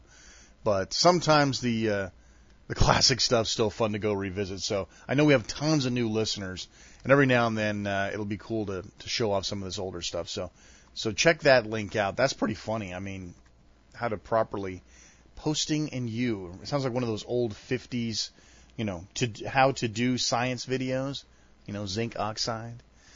Okay, next up, if there wasn't anything to make me want to scream more than it is the overt popularity of the iPod. And we talked about this at great length, so I'm not going to drone on about it. But apparently somebody is working hard to port MAME to the iPod. Some games are already running, like the Pac-Man series. I can't imagine, honestly, the possibilities of playing This to me is like digital camera MAME. It's a proof of concept with very little collective good, you know. I mean, so what? My digital camera has a 4-directional controller and a bunch of buttons on it. That doesn't mean I want to play frickin' MAME on it. That's insane. This is more of the convergence demon coming out. And you know that stuff will never be legal. You know they're never going to come up with a method of doing this legally unless you buy some goofy-ass iTunes distributed half-ass knockoff of Ms. Pac-Man that has nothing to do really with the original code base. Anyway, I'll give you a link. You can check it out because I know there's a few of my listeners that have iPods and they aren't afraid to say it. But, you know, there's about 1 billion other devices better than iPod to play MAME on. Whatever. Okay, here is something kind of different. You know, we talk a lot about old devices that get new games, like every now and then. Like once a year we get a new game for the 5200, we get a new game for the 2600. We see new games for the NES come out from time to time. But you know what you never see new games out for? The Commodore Plus 4 computer. Hell, half the people listening, you probably don't even know what the Commodore Plus 4 computer is. Hell, I've only seen one. I've never seen one in the wild. I've seen one like on a store display one time. But these guys actually made a shooter. Xenon Trioxide is what they call it. Xenon was actually a shooter game for the 16-bit computers. They may have made an 8-bit version, but in any event, these guys have gone the extra mile to build a glorious shoot-'em-up game on the Commodore Plus 4. There's screenshots, all sorts of good stuff on here. So if you're a closet Plus 4 fan, you may want to check this out. There's a dangerous, creepy trend coming in video games right now. And I'm the only one that must not like it, I swear. Everybody else has major wood for this stuff. This is taking classic game styles like vector graphics games or what are essentially flash games, basic simple shooters with really, really, low-level primitives, circles, boxes, as primitive as you can make it, and then taking and putting all these special effects on it. This month we got a game submitted called Mono, which, by the way, attempted to invoke the name of Robotron, which, as most of you know, in the past, you do not ever tell me that a game resembles Robotron unless it's really got its crap together. Mono, while it may be an interesting desktop distraction type game, in reality is a 6-meg demo, is one of these loud techno music while playing primitive-looking games with tons of visual effects thrown all over. This is that Geometry Wars type. I first saw this with Tempest 2000, where they took Tempest and they just overload you with audio and visual and smears and blurs. I swear I'm the only person on the planet that doesn't like this stuff. But it bugs the crap out of me. So if you like this stuff, you want to go get Mono. Well, you want to get the game Mono. You don't want to actually get Mono. I don't know. This stuff bugs me, especially with the fact, at least they invoke the fact that they use PaintShop Pro, and it shows, to make the game. The music's pretty good. But it's like you're playing basically asteroids with directional shooting. And it's got all the weird, Geometry Wars type effects, the particles and the smears and I don't know. Drives me crazy. I'm not entertained. But, that's me. Okay, here's something interesting. You guys know that I write for Retro Gamer Magazine on the side as well. I do the America Free Retro article. We have here, this is something that just can't be done. And, when Brian was still around, when he was alive, and many other times in the past, we've been asked, well, you bitch 24/7 about top game lists, top 100 game lists from, IGN, or top game lists from Joystick, or top game lists from wherever. And all we do is piss and whine about it. I've been called out on several times. Well, then you make the best top 100 game list, and you show us what we're supposed to be looking at as the top 100. And unfortunately, and we've talked about this in the past, it's not possible. If you take 10,000, look at movies. trying to come up with 100 of the best movies ever can't really be done. You can go to Internet Movie Database right now and look at their top 250 movies. Some of them are going to hit home with you, and some of them are not going to hit home with you. Casablanca? Is that like everybody listening to the sound of my voice? Is that a top 100 movie of all time? I don't think so. You know, are we talking about best-selling games? Are we talking about, what are we talking about? How are we gauging the rating? So anyway, here is a forum thread, many, many pages, started at RetroGamer forums, where they're trying to come up with a community-driven top 100 list. And currently they have up to 51. Let's see. Oh, I guess they've got it further down here. I guess they've got it going down to 39. So let's take a look at, on the 10 increments, what they've rated. Hero on the Atari 2600 comes in at 100. The Sentinel Commodore 64 version comes in at number 90. Number 80, Final Fantasy VIII for the PlayStation. Number 70, Nights into Dreams on the Saturn. 60, Aperion on the Macintosh. Number 50, Sam & Max Hit the Road, PC. Number 40, F-Zero X on the N64.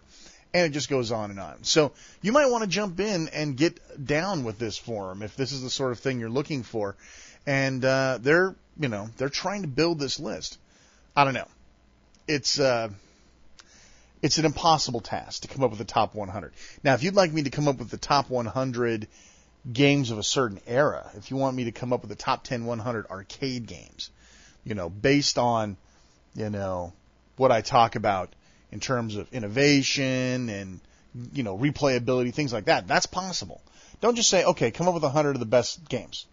Well, come on. You're talking about spanning like at least 20 major platforms and 30 years of video gaming? Come on. But anyway, at least these guys are trying something different, and I kind of like that. It gives you a chance to get interactive with the top 100 list other than reading what, Joe Editor, in Cubicle 7, liked on the NES. Whatever. Anyway, interesting. Normally when I give you guys a piece of information, I like to talk about it and, tell you what it is. In this case, I want you to pause the show, go down to the link that says, I don't know what it's going to say because I haven't edited the links yet, an amusing, I don't know what I'm going to call it, sweet lovin' video. That's what I'm going to end up calling it. I want you guys to just watch it without knowing what it is because, frankly, it's a lot more fun if you don't know what it is.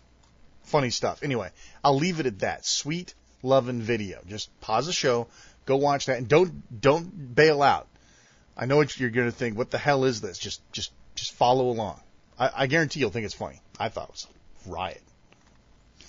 A lot of people talk, they were talking until the Nintendo DS started kicking everybody's ass.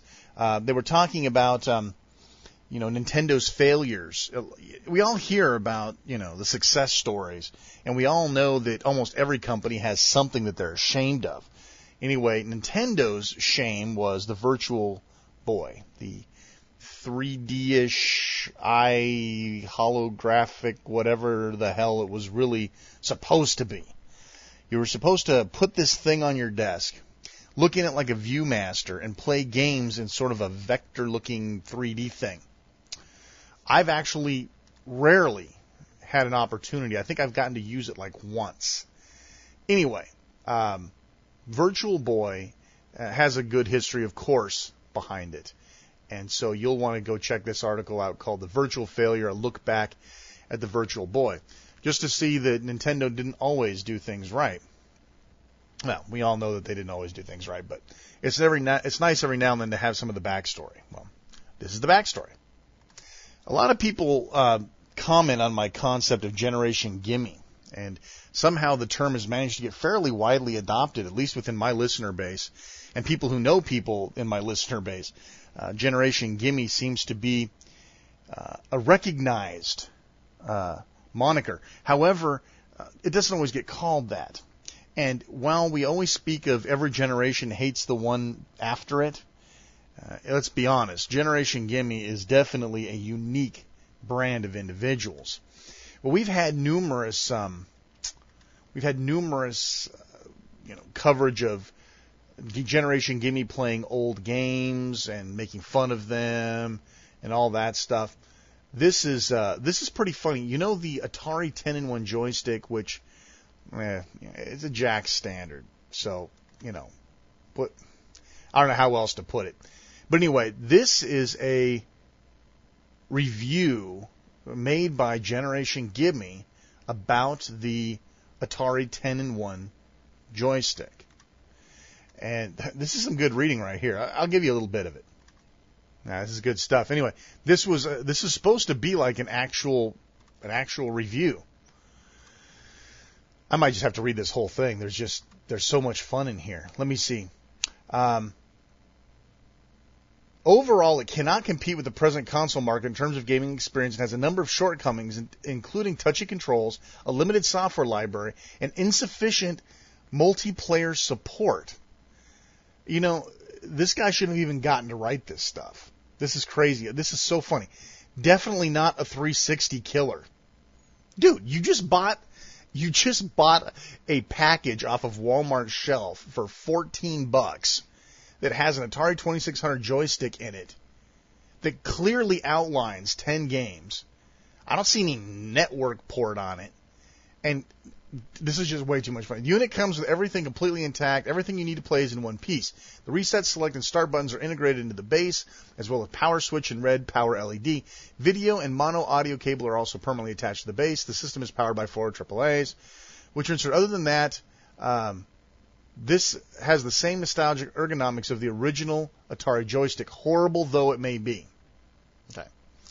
Love this. The unit includes 10 games that the maker described as classic. Classic or no, I must admit the games were nothing like I'd ever played before. The unit takes a few seconds to boot up when the power switch is turned on, then a splash screen followed by a selection menu with all 10 games.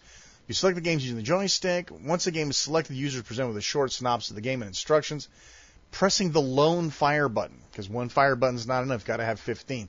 Skips past this screen to start the game.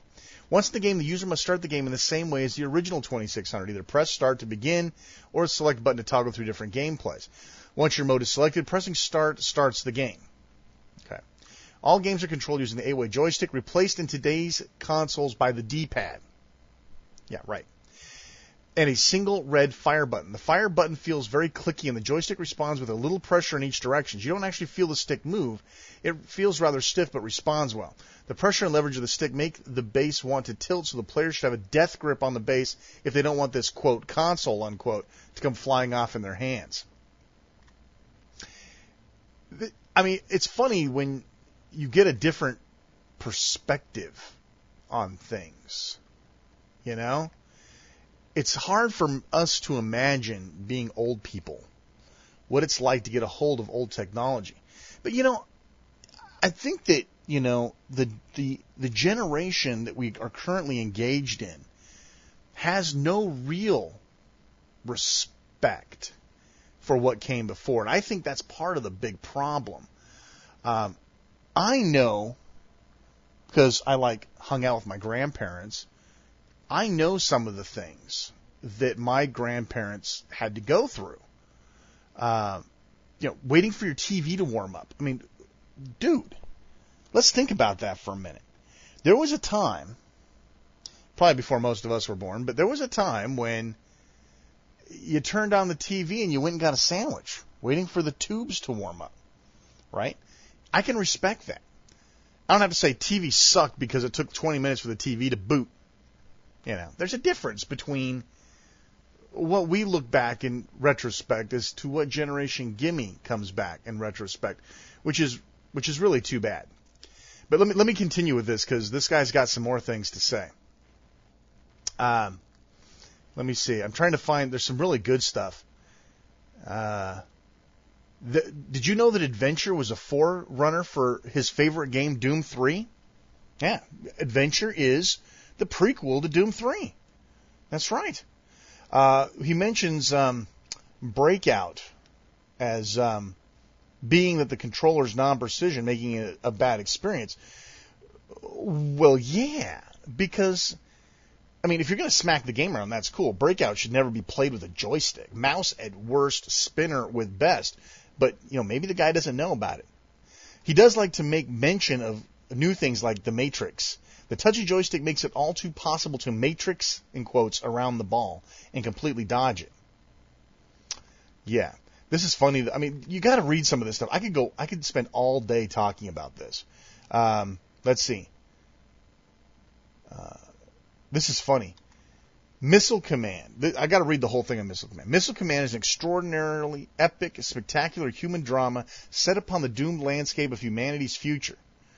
Wow, talking about reading into it.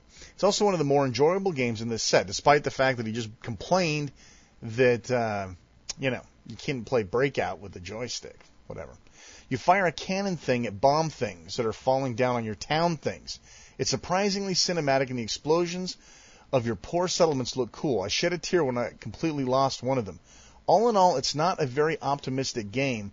It could have easily been called Doom if that game wasn't taken more than a decade earlier. I don't know. Anyway, you got to read through this. It's like 3 pages, and it's almost all pure gold. But I can't get enough of stuff like that. I don't know. I weep for the future. That's it. Right from Ferris Bueller's Day Off. Remember a little while ago we just talked about how MAME was being put on iPods? Somebody decided to make a MAME cabinet out of an iPod. But it's not quite what you're thinking. I have to give the guy just a little tiny bit of credit. The fact that it's got an iPod in it pisses me off, but the fact that, this is actually pretty cool.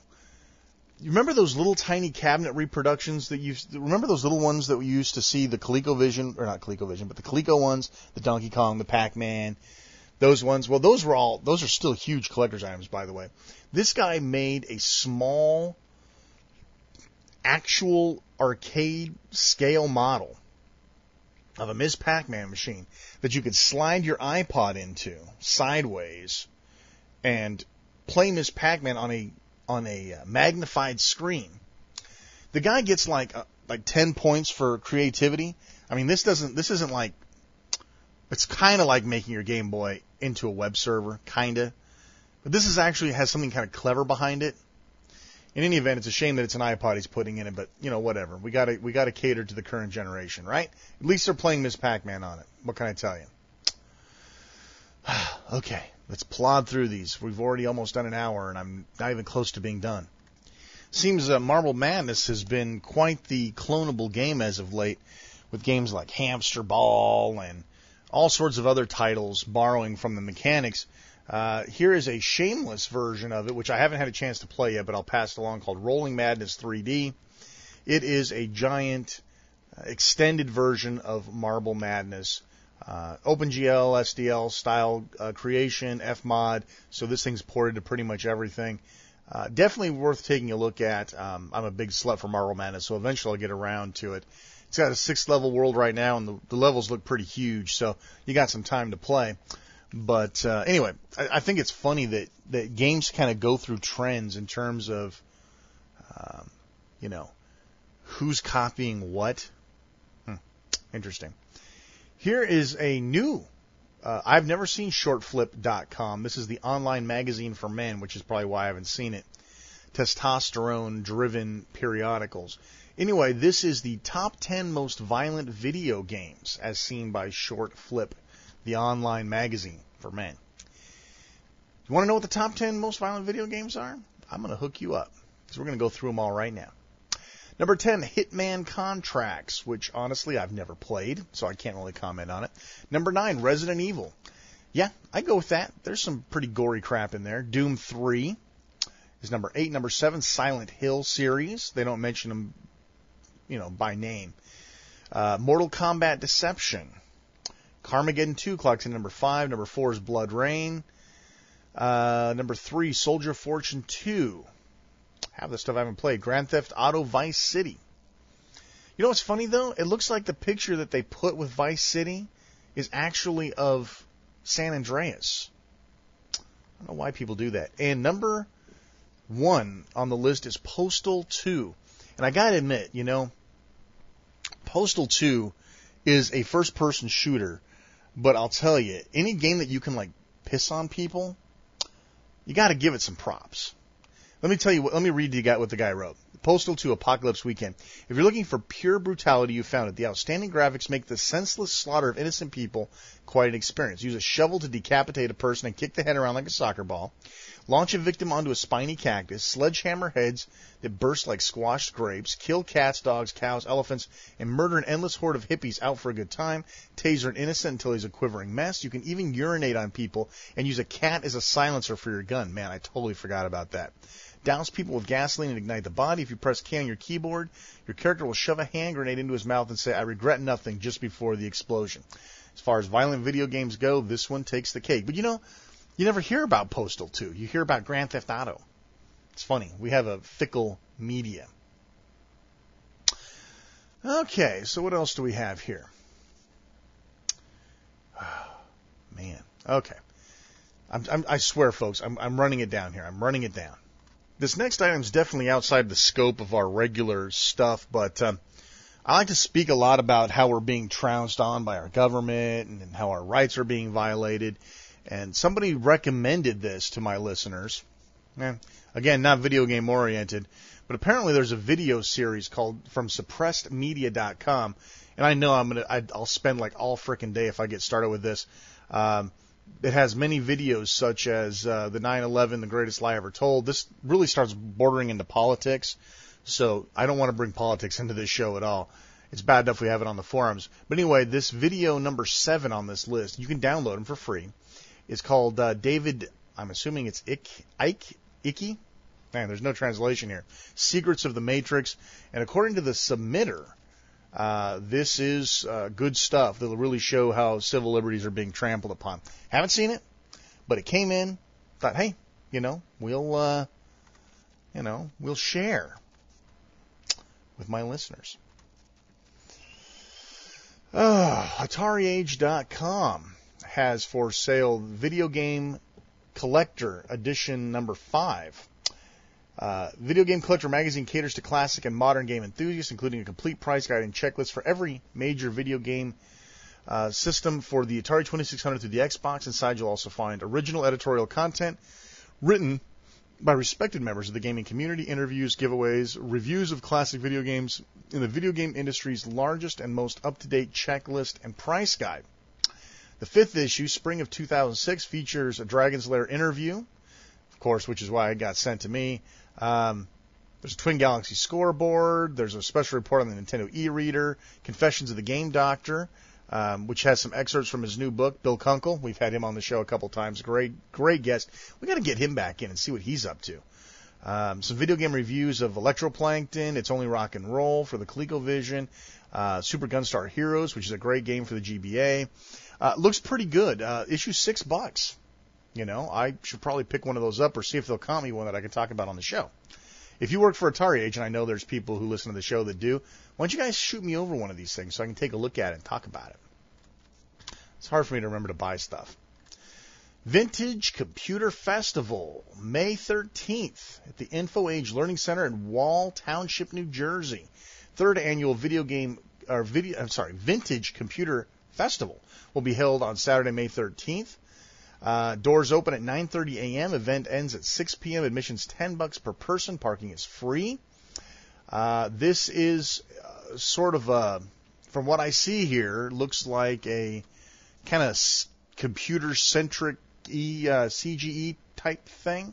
I haven't been to it. If anybody has been to it, I recommend talking about it on our forums, mentioning it, sell your old computer stuff, show off your computer, set up booths to exhibit. Let's see, who were the sponsors of this guy? Anybody we know? A bunch of local stuff. The X Game Station, our buddy Andre Lamothe over there. He's a sponsor for that. I'm trying to see if there's anybody else we know here. Looks like mostly local folks. But hey, if you're in New Jersey, specifically Wall Township, New Jersey, and you're looking for some festival to visit, this looks pretty good. It even has the page in like 7 different languages. So, hey, no matter what you speak, you're good to go. Once again, somebody has far too much time on their hands. We have built a CD player with an old Game Boy and a tappy drive and some electronics. You know what? I'm not even going to go into this. I'll give you guys a link. For those of you who are dying to see a Game Boy turn into a CD player, there you go. Alrighty then. Video Game Voters Network. Okay. Then let me just read you their opening paragraph. The Video Game Voters Network exists to empower Americans who play video games to take action against threats to this entertainment medium and to stay informed about the latest issues that could affect our choice in video game entertainment. Video games are a modern form of entertainment entitled to the same creative and free speech protections afforded by the U.S. Constitution to older media such as movies, music, and books. So join the Video Game Voters Network and speak up for games and gamers' rights. It looks like a pretty decent deal. Someone's trying to get some action done. Hey, better than sitting and bitching about it, all right? Now, I'll tell you what bugs me the most, and this is just me. This is off on a tangent. Will Wright has endorsed this site. The guy who made SimCity, Sims. Anyway, the thing that bugs me the most is, maybe this is just me. I've talked about this before, but remember I used to talk in the old days, back when I had nothing better to talk about how forced political correctness really draws attention to itself. When you attempt to be representative and you do it in a manner that is overboard, it becomes no longer seamless. Let me tell you what I'm talking about. And this is another tangent thing, but you guys like to listen to me drone sometimes. Have you ever been to a website, a business website, a corporate stiff website? You'll notice that every picture is carefully chosen. Very, very carefully chosen to ensure complete diversity. Race, creed, religion, gender, you name it. They make sure that every possible angle is covered. If you remember installing Windows 98, I think it was, 98 SE, one of the 98s made sure that, they used to have graphics when it would install, and they would show you pictures of people getting ready to enjoy Windows XP. And it's like there's a checklist that you have to follow. Okay, I got myself a Caucasian male, aged white female. I got an Oriental young guy. I've got a black guy in a wheelchair. It's like there's a checklist of everybody that you have to include on something in order for you not to get sued or not to look like the bad guy.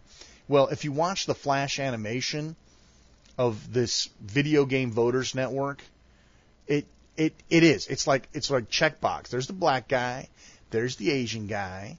Well, who's next? We got the young Caucasian woman. Could be Latino. It's hard to tell. Who else do we got here? Oh, there we go. We got the young, YM14. Oh, there's another. That looks like maybe a Mexican guy. Oh, there's our older woman. You just got to watch this stuff. This stuff jumps out at me. They're supposed to be doing this to show some sort of non-preferential. It's like affirmative action. I don't know. Enough bitching about politics. This is what I'm talking about. When you go out of your way to do this, when you go out of the way to select only the people from your company that show a great racial diversity and take their picture for the internet, you're not showing racial diversity. You're showing. Never mind. I don't want to get into this. This is more politics crap. But anyway, I do applaud these guys, aside from the fact that they've got some political correct checklist that they made for. Oh, by the way, they're floating in front of the American flag, too. It's got to get that cheerleader thing in. Never mind. Anyway, so I'm glad somebody's trying to do something. They mention, the real right folks, the Hillary Clintons and the Joe Liebermans, and how they're trying to basically eliminate, video gaming in general. But anyway, it's a good source if you want to keep up to date on what's going on in our nation. It's not going to stop most people anyway, but I'm glad somebody's trying to do something. Shigeru Miyamoto was just given an award over in France, the Order of Arts and Letters. This is the first time electronic game artists have achieved France's highest award for culture. The cultural minister, oh man, I hope there's no French people listening, Renaud Deneude de Vabres, honored 3 game creators on Monday. Nintendo's Shigeru Miyamoto, Ubisoft's Michael Ansel and Frederick Reynal. Hope I got that right. Director of the original Alone in the Dark game. Two French guys and Miyamoto, one of Japan's most famous video creators, of course. Video game creators, he's the guy that made like Donkey Kong, right? Super Mario Brothers, etc., etc. Like the number one guy. So anyway, nice to see somebody in other countries getting some, giving some awards away for people who have basically changed the face of video gaming. Love to see credit where credit's due. All right. What do we got up next here? Whew. Man. Here are some interesting pictures here. There's no website. This is pretty straightforward stuff. These are some design documents that were originally created for the Tron video game. These look like they were scanned right out of a pamphlet. Not a pamphlet, but a design document. So this is kind of cool. They have it's got a bunch of movie tie-in stuff. It talks about it's got a document that deals with manufacturing and distribution collaboration between Disney and Bally Midway. This is kind of cool stuff. This is like, it's like those secret Nazi letters from the back line. I mean, these aren't bad or anything. I don't mean to make a negative connotation there, but it's like, sometimes you get to see the secret stuff, and it's kind of cool. Anyway, this is kind of like secret stuff. So it's kind of cool to see that. This is interesting. Remember we talked about Star ROMs, I don't know how many shows ago. Flair helped me out here. Star ROMs was supposedly, and nobody managed to prove one way or the other, a legal distribution of ROM images that you would pay, I can't remember what the dollar amount was, but Star ROMs would let you buy, apparently legally, Atari ROMs to play on emulators. Well, they're gone. And in fact, right now their site's not even coming up. I do remember when I previewed these links for the show that it was working, and I can't remember why they're actually leaving, but the domain's even gone, so they left quick. If anybody has an actual story behind what happened there, I'd love to hear it. I'd love to hear that it turned out that they were actually illegally selling the stuff, and we just, never knew about it. Every now and then I get sent links to some shareware stuff, and I haven't even come close to having a chance to look at this. This is a game called Feelers. Yeah. Ready, aim, fireflies. Evil insect forces have kidnapped your colony's queen, spelling doom for your collective. Unless you can protect its few remaining eggs, the embryos will eventually hatch into new queens if you can mow down the hordes of creepy crawlies. 13 power-ups, 14 different enemies, 39 levels, explosive audio. It's kind of got a classic game look to it. So, sometimes it's nice to have some nice family-friendly type games. I don't know if fireflies blasting each other is actually family entertainment, but it's nice. I like to support the independent developers every now and then and mention a game. I haven't played it, but, if that game sounds interesting to you, well, there you go. Okay, let me see what else we got here. Another entry into the Shane Hates Microsoft catalog. Microsoft to ship Linux. This is pretty good. This is an old page, of course, but every now and then you just got to share some of the old stuff, like I said earlier. MS Linux shipping November 2003. That shows how old the site is, but they've managed to swipe every style sheet and completely duplicate the style of Microsoft's website at the time. This is great. Microsoft Linux provides all the power of the Linux operating system with the ease of use you've come to expect with Microsoft products. Brings a whole new level of productivity to Linux without sacrificing flexibility, performance, and control. In addition to features like My Home Directory and My Configuration, Microsoft Linux contains greatly improved support for web and enterprise development. With Microsoft Linux Enterprise Edition, you can create scalable multi-tier application using our new graphical user interface command line technology, aka GILT. Extend your productivity with optimized support for Internet ActiveX Windows technology and built-in Internet Explorer web browser. This is like pure gold stuff. You just have to go through there, and you must read on the left-hand side. This is easy to miss. There's a little what others are saying box. You absolutely have to read those 5 or 6 quotes there. That's good stuff. That's good stuff. Just good reading. Remember the old 2600 combat game? I know, endlessly duplicated. It's old news. Well, somebody has come up with like these little remote control tanks. I had to actually watch the movie to get a good grasp on what the hell they were talking about. Interesting concept. Apparently, when you like duel with these things, if you shoot the enemy tank, it electrocutes the guy with the other remote. Now, this could be like a farce or something. I don't know. I mean, I've seen weirder things, but definitely check it out. Shocking tanks. I don't know, man. I've never understood the concept of deliberately shooting yourself up with electricity. But hey, you know, what do I know? I don't know how to have fun, right? I don't watch Jackass, so I don't know what to do with that sort of thing. Okay, well, we're almost done here, folks. We're almost wrapped up the news. Have you ever wondered just how many bathrooms in video games, how many toilets in video games actually work? Well, these guys have come up with the video game toilets and bathroom pictures.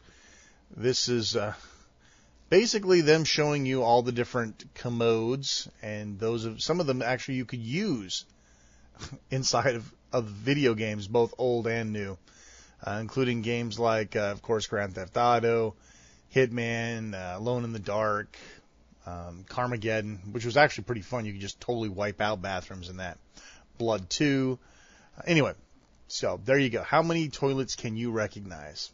And their little subheading is, it's great when video games let you use the toilet, eh?